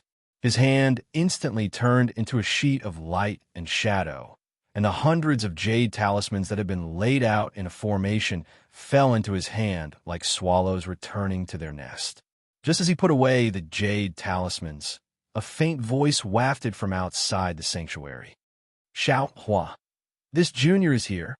Xiao Hua hurriedly replied. "Is something the matter, Senior Su? The Chitty River is up ahead. If you don't have anything urgent to cultivate, come out of seclusion first." Su Ji did not use his divine ability, but only transmitted his voice softly from outside. Xiao Hua flew to the door of the sanctuary, urged his body to pass through the pavilion, and appeared in front of Su Ji. He smiled and said, This junior has already finished his meditation and was waiting for senior to summon me. Oh, Su Ji's gaze swept over Xiaohua, and he could not help but be surprised. Behind him, Fairy Xingyu also said curiously, Xiaohua, you seem to have changed into a different person. Xiaohua touched his nose and said with a wry smile, Seniors, what do you mean? I've only been cultivating in seclusion for dozens of days. Why do I seem to have changed into a different person? The ancients have said that a scholar who has been away for 3 days should be looked at with new eyes. Fairy Xingyu looked up and down at Xiaohua again, pursed her lips, and said with a smile, This sentence is especially suitable for you. Previously, you were like a Xiaohua. Although you were budding, you were abnormally shy and had a bit of a dusty aura. But now this Xiaohua has bloomed. Not only is its fragrance assailing the nose, but it is also glorious. Even if light dust falls on it, it will produce a luster. Not to mention other things, just this little habit of yours of wiping your nose. It looked a little funny before, but now it has a kind of cute and attractive charm. Even I can't help but feel a sense of familiarity. Elder sister, Xiaohua said with a wry smile, Can you not be so mushy? Why does it sound like there's a lot of cosmetics? Xingyue is right, Su Ji said meaningfully. You have indeed made me look at you in a new light. Senior, you flatter me. Xiaohua understood tacitly and bowed. This is all thanks to Senior's kindness. This junior dares not forget it. Su Ji helped Xiaohua up and said, Opportunities are opportunities. This is the will of the heavens. What are the two of you doing behind my back again? Fairy Xingyu asked. When she saw the two of them acting like this, she immediately understood something. If you give Xingyue to Xiaohua, I will consider telling you. Su Ji turned to look at Fairy Xingyu and said calmly. When Xiaohua heard this, he smiled wryly in his heart and thought, Senior Xiao, are you trying to help me, or set a trap for me? Xiaohua naturally wanted Xingyue, but Fairy Xingyu clearly had her own plans and had no intention of handing it over to him. When Xiaohua encountered the betrayal of the two Zhai Xing Lu, he did not express his intentions. He only asked Fairy Xingyu to investigate herself. He had already made his attitude clear in advance. Zhai Xing Lu had nothing to do with him. Since Fairy Xingyu saw that there were some problems with Zhai Xing Lu, she must be able to predict that Zhai Xing Lu would be in chaos in the future. Given this, Fairy Xingyu might have the intention of entrusting Xiaohua to him. Now that Su Ji had said this, even if Fairy Xingyu had such thoughts, they would definitely be dispelled by Su Ji's words. Sure enough, Fairy Xingyu smiled coldly and said, It's up to you whether you want to say it or not. The matter between two men has nothing to do with me. I just taught a few more secret techniques of the immortal world. Who doesn't know how to do it? Teach me if you have the ability. Su Ji retorted sarcastically, as if he was looking for trouble. Fairy Xingyu was slightly taken aback. However, after a moment, she smiled and said, Of course I know how to. However, that will have to wait until he reaches the immortal world. Let's go. Su Ji glanced at Fairy Xingyu, knowing that she was warning him. However, he did not take it seriously and said, The Star Moon Palace is already close at hand. Aren't you anxious at all? Phew. Fairy Xingyu straightened up and stretched. Her slender body was not much different from Su Ji's. Then, Fairy Xingyu yawned and said lazily, I was naturally excited the first few times. However, I'm used to disappointment now. Even though I've made so many preparations for the appearance of the Star Moon Palace, I don't dare have any more extravagant hopes when I think about the possibility of failure. Su Ji frowned and said, Didn't I tell you? With Xiaohua's help this time, there won't be too much of a problem. Your divination technique? Fairy Xingyu smiled slightly and asked in return, If there was a well-tested divination technique in this world, would you still be banished to the 3 continents? If your divination technique was really useful, would you still need to explore the Star Moon Palace for the 9th time? In this world, there are many fickle people. There are many feelings of loss and loneliness. Change is the essence of the heavenly way. You and I are just ordinary immortals. We can't take a peek at the heart of the heavenly way. Needless to say, Suji could already sense the deep sense of loss in Fairy Xingyu's tone. Xiaohua also understood that Fairy Xingyu's heart had been hurt by the two traitorous stargazing tower masters. Thus, she had doubts about the entire Star Moon expedition. Suji opened his mouth, wanting to say something. However, when the words reached his mouth, he swallowed them back down. This was because Fairy Xingyu also knew what she should say. Xiaohua did not need to say more. However, Xiaohua might not know what Fairy Xingyu wanted to hear. Therefore, Xiaohua glanced at Suji and said to Fairy Xingyu with a smile, "Fairy, what are you saying?" In the eyes of the tens of thousands of humans and demons who entered the Star Moon Palace, you are the heavenly way. They racked their brains to enter the Star Moon Palace and find their own opportunities inside. However, how could they know? You were the one who found the Star Moon Palace. The most fundamental mystery of the Star Moon Palace is the passageway to the immortal world. Humph, of course. Women were the most fickle. Xiaohua's strong flattery made Fairy Xingyu's face instantly look better. She rolled her eyes at Suji and said, "Can't you say something nice? P.S. I'm glad to hear that Bai Jibao and Li Tong got married yesterday. I wish the golden couple 100 years of happiness and a long life together."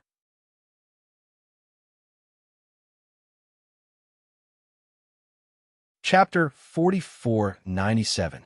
Huh.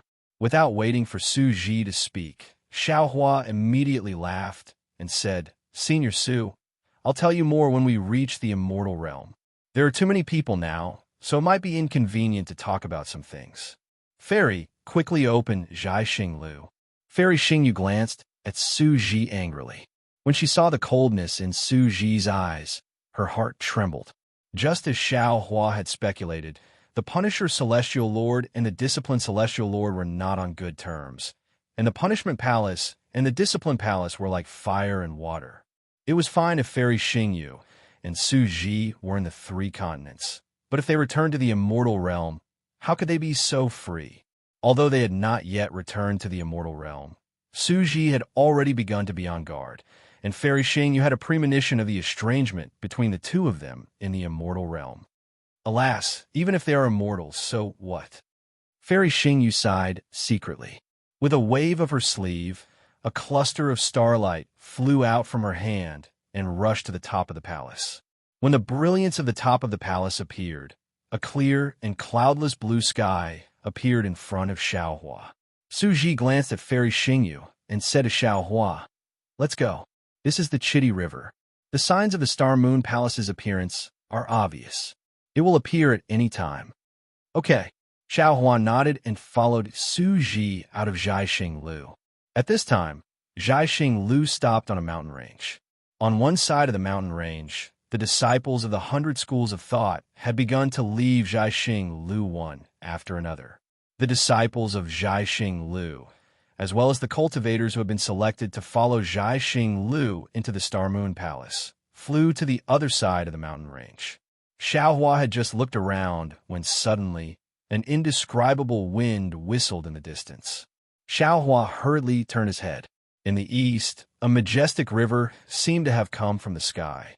It rushed across the ground and fell to the end of the sky. The river seemed to be endless and also seemed to be bottomless. The orange river sparkled under the sun. If there was more orange, it would be similar to the Blood River.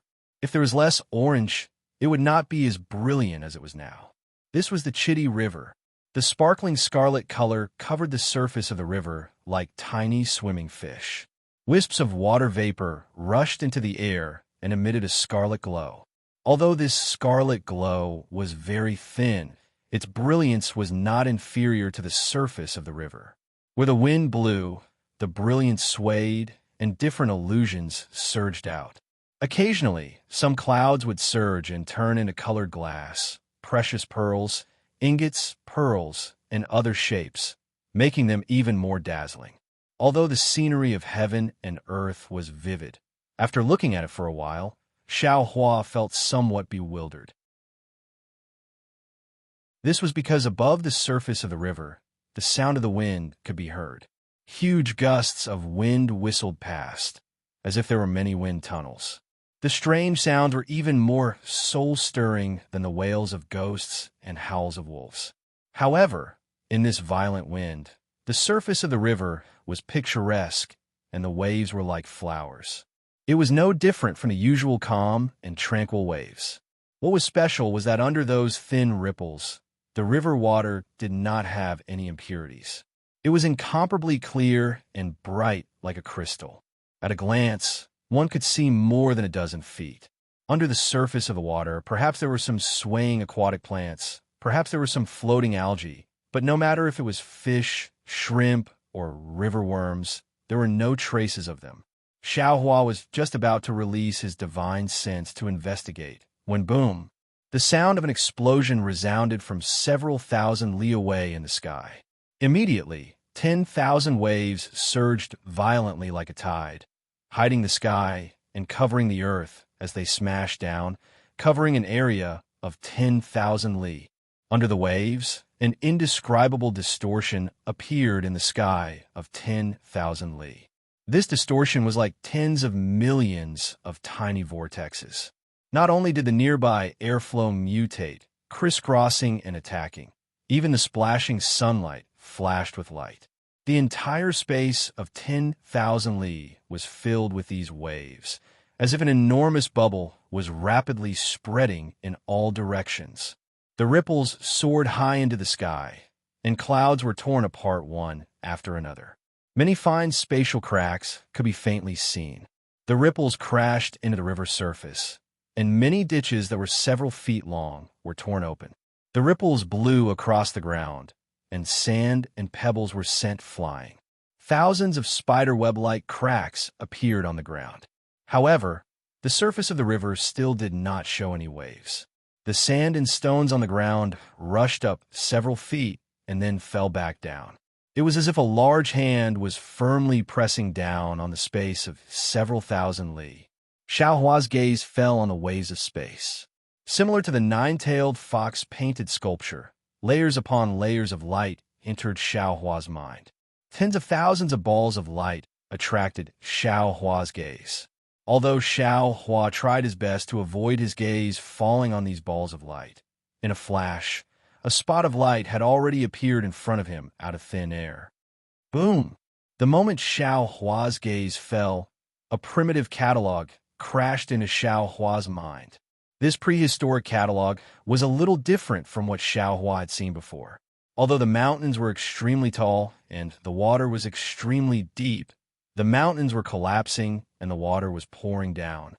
Amidst the rumbling of the mountains and rivers, there were many incomparably huge figures crazily fighting. These figures held lightning in their hands and spat out stars from their mouths. With a single punch, the sky would collapse. As their gazes wandered, the stars would explode. All kinds of indescribable wills and unparalleled power swept through the entire primitive world. These wills were extremely provocative and tyrannical. Even the incomparably huge primitive world could not withstand these wills. Xiaohua was already at the grand ascension stage of the human race, and he had also experienced the ruins and the primordial continent in the past. But as soon as his spiritual sense came into contact with these consciousnesses, he was struck by a sense of inferiority and a sense of acute pain welled up in his mind. Xiaohua did not dare to be negligent. He hurriedly withdrew his gaze and his scattered divine consciousness from the balls of light. However, in the space within 10,000 miles, a remnant red color had already appeared. The moment Xiaohua's gaze fell, the sky gradually darkened. The setting sun, which was supposed to be setting in the west, shone listlessly in this space. Pieces of broken spiritual consciousness, rays of light that had been stripped away, and strands of remnant spiritual consciousness wandered helplessly in the blood-red color. Woo! Just as Xiaohua was about to sigh, a wave that could destroy the heavens, and the earth was born in the center of the space. A hurricane suddenly rose with the wave, and thousands of miles of space were torn apart. Wave after wave of collapse spread in all directions. In just an instant, the 10,000 miles of space that was previously covered completely disappeared. The balls of light were void. and the waves were void. Even Xiao Hua's divine consciousness, which had fallen into the space, was not spared. The collapse of his space was very strange. It was only within 10,000 miles of space, and outside of the wave, it was not affected at all. Furthermore, after the collapse, countless primordial chi of heaven and earth rushed in from other places, and the entire space gradually returned to its original state. Seeing this, Xiao Hua could not help but be dumbfounded. He thought to himself, "Oh my, what's the origin of this star-moon palace? How is it related to the Eldritch world?" However, it was only a moment before he came to a realization. Nonsense. If there's no origin, how can there be an opportunity to enter the immortal world inside? How can two immortals, Su Ji and Fairy Xingyu, spend so much effort to enter? However, the Star-Moon Palace has yet to appear. Just this premonition should be enough to extinguish the ambitions of many cultivators, right? Thinking of this, Xiao Hua looked around again.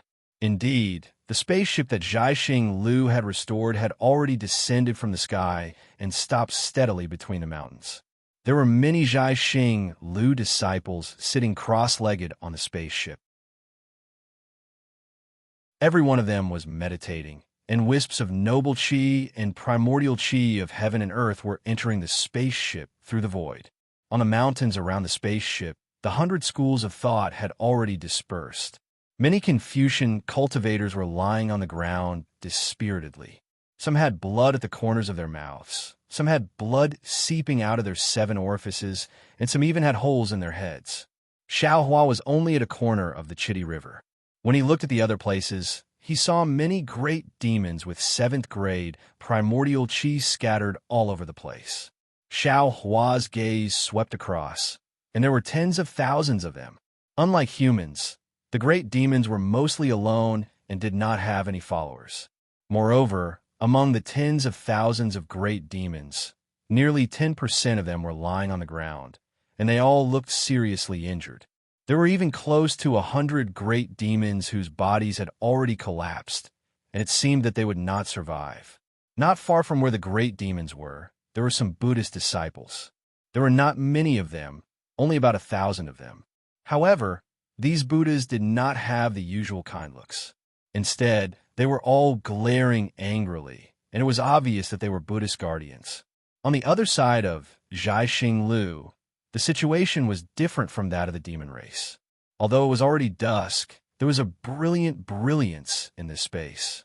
Layers of auspicious clouds spread out in the sky like a barrier. Pillars of awe-inspiring chi, driven by the inscriptions on the armor, danced like horned dragons. Images of men plowing and women weaving, scholars reading at night, and generals fighting on the battlefield appeared on the inscriptions on the armor.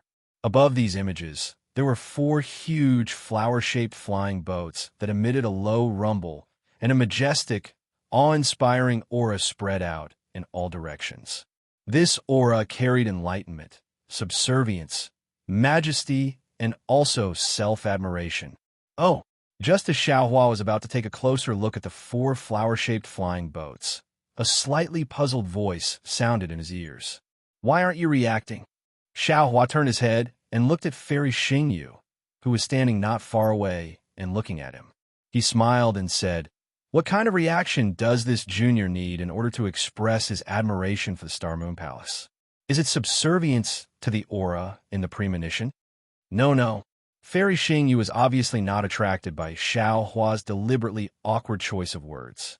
Instead, she shook her head and said, "You definitely have some secrets that you have not mentioned. The premonition of the Star-Moon Palace is extraordinary.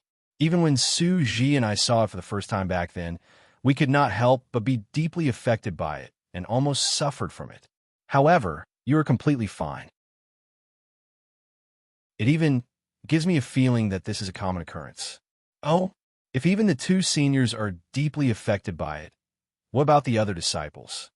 Xiao Hua was shocked and hurriedly looked at the flying boat that Zhaixing Lu had transformed into. "They are fine," Su Ji's voice sounded.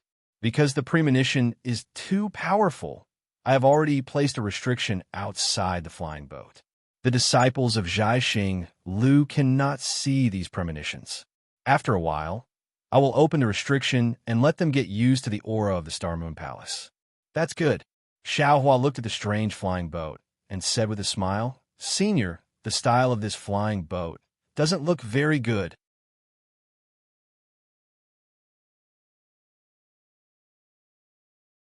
Chapter 4498. That's right. You have good taste. Fairy Xingyu was a little surprised by Xiaohua's reaction. Xiaohua wanted to distract her, but he couldn't. However, when Xiaohua mentioned the style of the spaceship, her attention was immediately attracted. She pursed her lips and said with a smile, When I built this spaceship, I didn't like this style, but Su Ji said that this was the style of his hometown spaceship. He liked it, so I had to give in to him. Xiaohua, you really have good eyes. You can tell at a glance that this spaceship is not good looking. That's right. Xiaohua pointed to the huge deck and the cabin on the deck and said with a smile, This style is too square. It's actually not suitable for the spaceship to fly. Junior's two Thunderboats are not as big as Senior's spaceship, but in terms of flying speed, I'm afraid that Senior's spaceship can't compare. Your Thunderboat borrowed the essence of the Thunder Vanquishing bead and used the Thunder Pool as its driving force. It doesn't need any primordial stones or arrays as its foundation, so its speed is naturally fast. Suji glanced at Xiaohua and said, Punisher Heavenly Lord has such a flying boat. How can I compare to Punisher Heavenly Lord? Oh, Xiaohua patted his forehead and pretended to be surprised. What a pity. What's wrong? Fairy Xingyu was surprised and asked, Did you forget something? No, Xiaohua said in all seriousness. Junior missed the opportunity to flatter the two seniors. The two Thunderboats are exactly one for each of us. Do you really have this intention? Suji raised his eyebrows and asked. Xiaohua was originally joking. However, after hearing Suji's words, he pondered for a moment and immediately understood the meaning behind his words. Without any hesitation, Xiaohua took out two blank jade eyes from his bosom and placed them on his forehead. After a moment, he respectfully handed the two jade eyes to the two and said, I presume that the two seniors don't care about the construction method of the Thunderboat. This is the construction method of the Thunder Pool, and also the result of Junior's comprehension of the Thunder Vanquishing bead. I hope the two seniors don't mind. Fairy Xingyu smiled slightly, took the jade eyes, and said, At least you have a conscience. I've already given you so many things, and you only remembered to give me this little bit. The lightning pool has always been a secret of the immortal realm. You were able to obtain the Thunder Obliteration bead, so you obtained a method to create the lightning pool. Although I don't know if the lightning pool could be used in the immortal realm, it is still a prototype, a direction. Suji took the jade eye and nodded. Thank you. Then, Suji turned to look in the direction of the spaceship and said, Someone is looking for you. Xiaohua nodded and looked in the direction Suji was looking. He saw Gongshu, Exin, and Gongshu Yiming flying towards him with excitement and a hint of nervousness. Gongshu Exin flew in front, while Gongshu Yiming hid behind her. Her face was still red. Xiaohua smiled. He raised his hand and waved at the two women, indicating that they should fly over. Gongshu Exin immediately sped up, leaving Gongshu Yiming far behind. Gongshu Yiming stomped her feet in the air and chased after them. Gongshu Exin flew in front of Xiaohua, tilted her head, and looked at him. She hesitated for a moment, not knowing how to address him. Then she said, Senior Xiao, what did you cultivate? Xiaohua was not unhappy to see this unsophisticated woman asking such a question. After all, only such a woman would have a pure heart. It was precisely this kind of cultivator that could be favored by the heavenly Tao. But he still said angrily, Palace Master Xingyue and Senior Su are here. Why don't you greet them first? Yes, I was wrong. Gongshu Exin was straightforward. She hurriedly bowed to Fairy Xingyu and Su Ji and said, Greetings to the two seniors. I just feel that Senior Xiao is really unbelievable. When I saw him last time, he was only about the 5th level of essence energy. In just 200 years, how did he reach the Mahayana realm? I really don't understand. I remember that I blood sacrificially refined an imperial artifact to test my age. Seeing Gongshu Ixin speaking so casually, as though she was an old acquaintance of Su Ji and Fairy Xingyu, Xiaohua coughed twice and said, Miss Ixin, yes, senior. Although Gongshu Exin was speaking to Fairy Xingyu, her ears were perked up. When she heard Xiaohua calling her, she immediately said, What's the matter? Junior Gongshu Yiming greets the three seniors. At this moment, Gongshu Yiming had already flown over. She was completely different from Gongshu Exin. She greeted Xiaohua politely and placed Xiaohua last. This meant respect and intimacy. And, although Gongshu Yiming was respectful, she still could not see Fairy Xingyu's eyes. Fairy Xingyu asked with interest, Exin, continue, sure. Gongshu Exin was about to continue when Gongshu Yiming smiled and said, Sister Exin, didn't you want to ask about the apprenticeship? Why are you talking about other things? That's right, that's right. Gongshu Exin immediately came to her senses and asked Xiaohua, Senior, didn't you say you would find a master for me? Where is he? Xiaohua smiled and said, Your master is a good friend of mine. His name is Wenchu. I don't know where he is now. Follow me. When you meet him, I will let you become his apprentice. Wenchu. Suji frowned slightly and said, What big words. Fairy Xingyu also felt strange and said, Xiaohua, what is your good friend's cultivation level? How come I have never heard of his name? Junior's good friend is a hidden expert. Ordinary people don't know about him. Xiaohua said and looked at Su Ji with a guilty conscience. After all, during the 5 brocade cloud painting battle at Black Wind Ridge, Xiaohua had revealed 3 heavenly hearts. Xiaohua did not know if Su Ji could see through it. Fortunately, Su Ji did not suspect him. He only looked indifferently at the Chitty River in the distance. However, at this glance, Xiaohua discovered something strange. This was because Su Ji, who was as cold as a rock, actually had a rare sense of warmth when he saw Fairy Xingyu's appearance. What expert? How come I don't know? Fairy Xingyu obviously did not notice that warmth. She said angrily, Zhaixing Lu's Hall of Heroes has recorded all the high-level cultivators in the 3 continents. Even the Penglai Immortal Realm is no exception. Penglai Immortal Realm? Xiaohua's heart skipped a beat. He smiled and said, Are the Dao sect cultivators on the Xian ranking all cultivators from the Penglai Immortal Realm? Of course. Fairy Xingyu nodded and said, If it's not the Penglai Immortal Realm, how can there be Dao sect cultivators with 8th grade essence power? Even if it's the Western Paradise, the Lane Temple would never allow high-level Dao sect cultivators to exist. Senior, how can a cultivator escape from the Penglai Immortal Realm? Xiaohua said with a smile. After all, that thing is in the hands of immortal Emperor Gaochen. How would I know? You can ask your good friend, who is a Confucian cultivator, to ask the immortal emperor. Fairy Xingyu said coldly. He's called Wenchu. I'm afraid he's on par with the immortal emperor, right? These words confused Gongshu Yixin and Gongshu Yiming. They didn't dare to interrupt and could only wait by the side.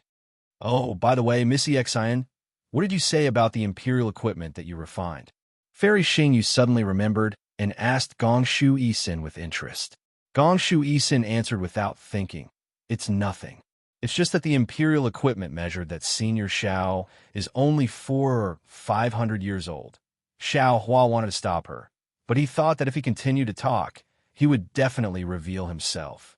Therefore, he simply stopped talking and waited for the last denial. Hee, that's impossible. Fairy Xingyu said with a smile. If he was 500 years old then and 300 years old now, he's only 800 years old. Who in this world can cultivate to the Mahayana realm before the age of 1,000? Not only did Fairy Xingyu not believe it, but even Su Ji was stunned. He withdrew his gaze from the Chitty River and looked at Xiaohua. Of course, Xiaohua said with a smile. At that time, I said that the imperial equipment that Yixin refined was a little off what? When Gong Shu Exian heard Xiao Hua say that her imperial equipment wasn't good, she immediately retorted unconvinced. Senior, Junior's imperial equipment isn't any different on Senior's body, but on other people's bodies, it works. That's Xiao Hua's problem. Fairy Xingyu said with a smile. Yi Sin, do you still have that imperial equipment? Gong Shu Yi nodded and said, of course. Ah, silly girl. Xiao Hua said earnestly. You should be careful. She is a senior, but she's only the palace master of Xingyue. What about me? I'm your future master's good friend. Can't you tell who's closer and who's further away? Don't be sold by others and count the copper coins for them. Yes. Gong Shu Yi lowered her head and answered. Her figure flew more than 10 feet away from Fairy Xingyu. Little girl, how about I exchange this for your imperial equipment? Fairy Xingyu raised her hand and took out a jade eye and handed it to Gong Shu Yi, saying, you can take a look at it before you decide. Okay. Gong Shu Yi took the jade eye. After looking at it, her face was filled with ecstasy, and she said anxiously, Senior, this Fairy Xingyu stopped Gong Shu Yi from saying more and only asked, are you willing to exchange this? Gong Shu Yi thought for a moment and handed the jade eye back to Fairy Xingyu, saying, it's better not to exchange. Io, what do you mean not to exchange? You must exchange. Xiao Hua was anxious. With a flick of his sleeve, he took the jade eye and said, just give your imperial equipment to her. She's in the bidding business. If you don't take advantage of her, who do you want to take advantage of? Yes, Senior. Gong Shu Yi rolled her eyes and immediately understood Xiao Hua's words. Without hesitation, she took out the imperial equipment and respectfully handed it to Fairy Xingyu, saying, thank you, Senior.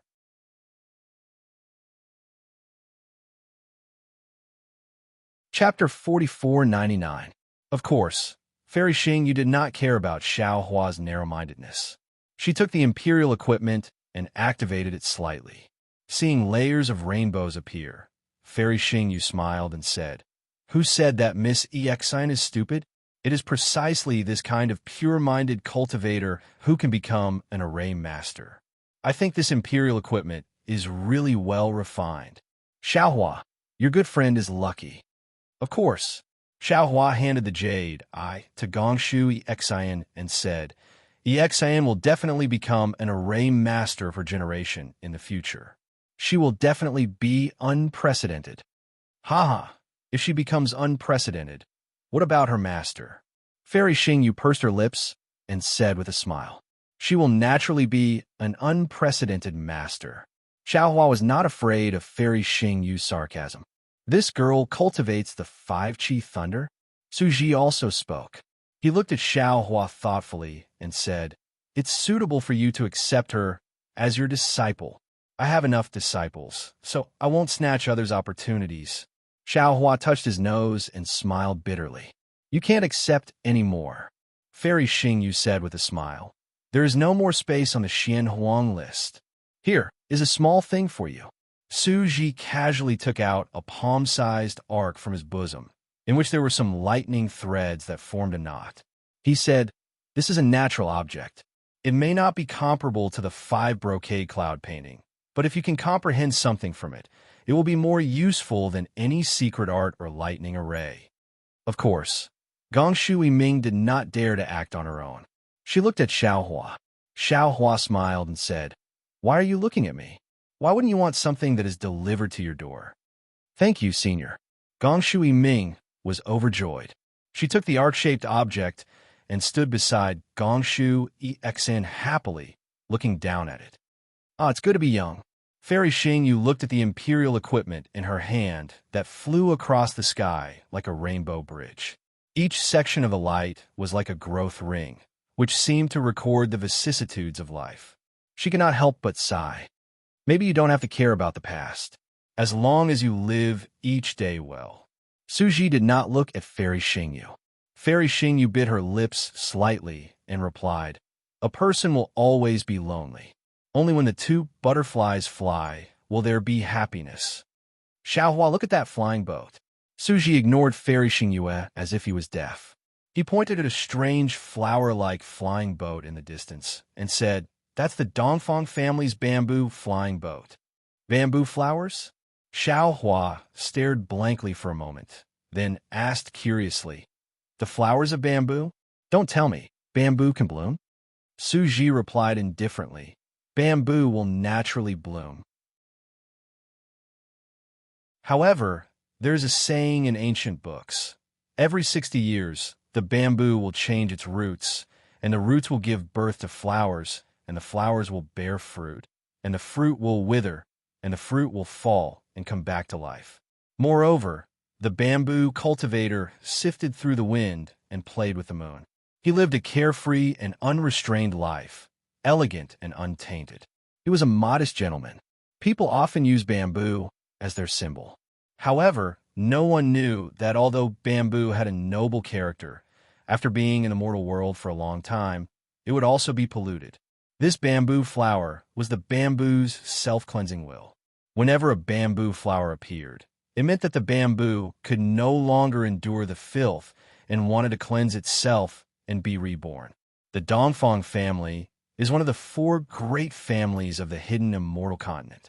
They used bamboo flowers as the symbol of their family. It's really thought-provoking.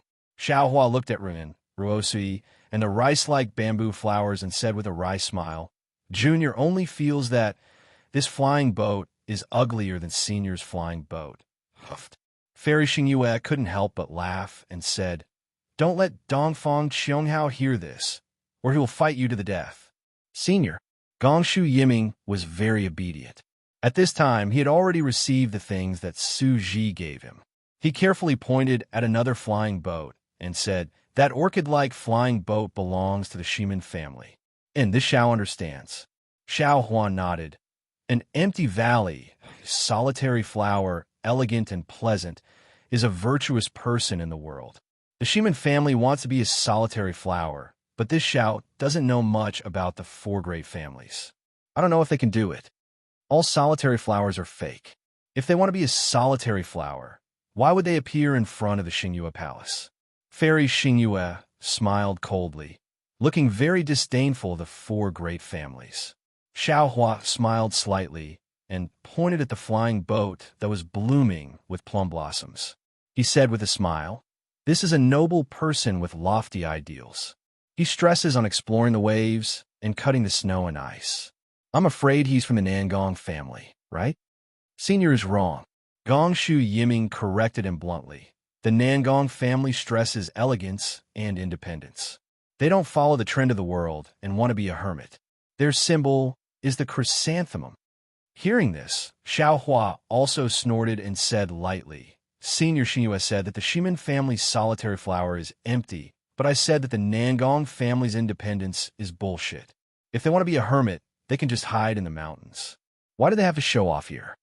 Speaking of this, Xiao Hua suddenly asked, Senior, the ancients often say that plum blossoms, orchid, bamboo, and chrysanthemum are the 4 gentlemen of flowers. They stress on pride, seclusion, firmness, and indifference. Junior wants to ask, is this ancient person earlier than the 4 great families?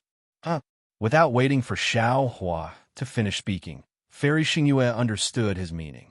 She covered her mouth and laughed. Is there a need to ask? This ancient person, of course, is after the 4 great families. If there were no 4 great families, how could there be Confucian cultivators? If there were no Confucian cultivators, how could there be 100 schools of contending? In that case, Xiao Hua said with a smile, the title of plum blossoms, orchid, bamboo, and chrysanthemum is some people flattering the 4 great families. Yes, if it wasn't a big flattery, how could 4 ordinary flowers be regarded as the 4 gentlemen? Fairy Xingyue also greatly belittled the Confucian cultivators. Gongshu Isin and Gongshu Yiming were dumbfounded. To be honest, they had never thought of this problem. A good illusion was actually said to be so unbearable by Xiao Hua. However, if they thought about it carefully, what Xiao Hua said was very reasonable. Why were the 4 gentlemen of flowers not lotus, not redbud, and not jade lotus? Why were they the most ordinary symbols of the 4 great families? Don't listen to their nonsense. Suji said in a faint tone. The predecessors can't be verified. Maybe the four great families picked the ones they liked from the four gentlemen. It's also possible. As the five of them spoke, the clouds above the four flying boats began to disperse. Many Confucian cultivators flew out of the flying boats, and these cultivators flew to different places. Some cultivators from the various families that had been resting in the mountain range also flew out and landed on the four flying boats. It seemed that they were going to visit the disciples of the four great families. It seems that there are many Confucian cultivator families close to the four great families. Xiao Huan narrowed his eyes, looking at the Confucian cultivator disciples flying out, and said meaningfully. Fairy Shihua said with a double meaning, whether there are many or few, I'm afraid there are more than the Sun family. Separated for a long time, united for a long time, divided for a long time. This seems to be a trend. Xiao Huan nodded. Now is the time of turbulence, and it is also the time of heroes.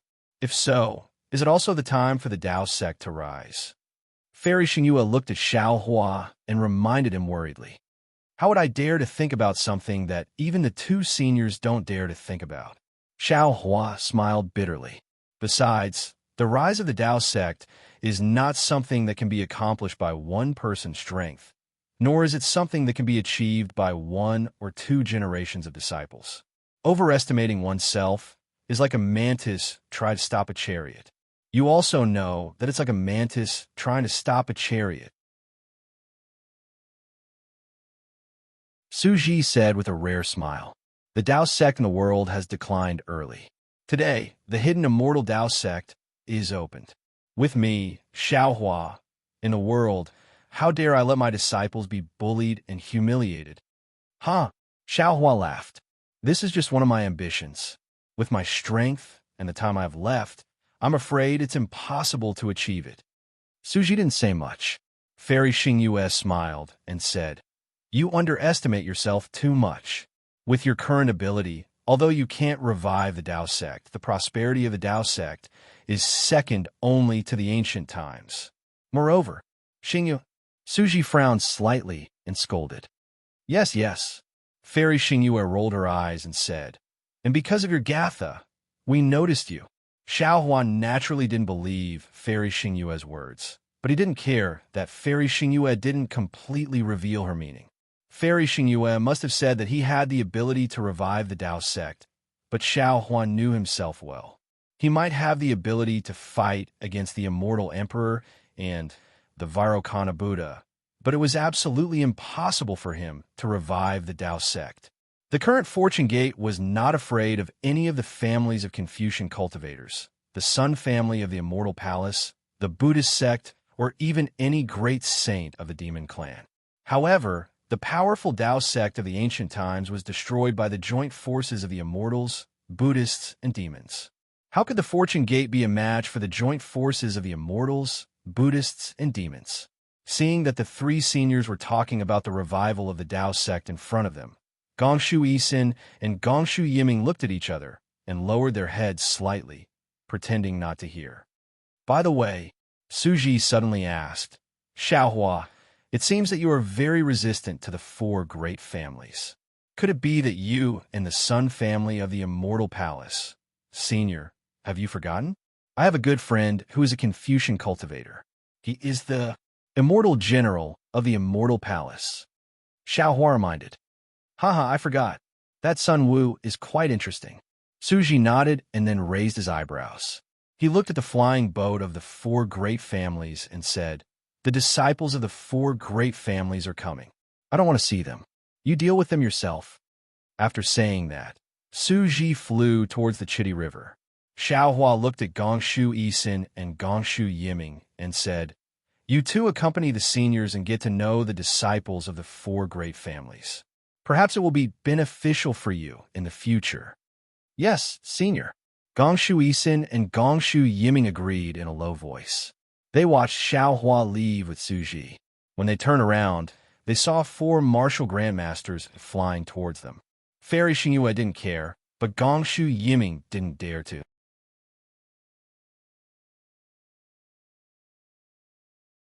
She hurriedly wanted to greet them, but when she saw that Gongshu Isin didn't move, she hurriedly pulled on Gongshu Isin's sleeve. Just as she was about to speak, Fairy Xingyue said, "You don't have to greet them. You're tuning in to the Dreamy Chapters YouTube channel. We're so grateful for your support, and don't forget to subscribe to join us on this incredible journey through captivating stories.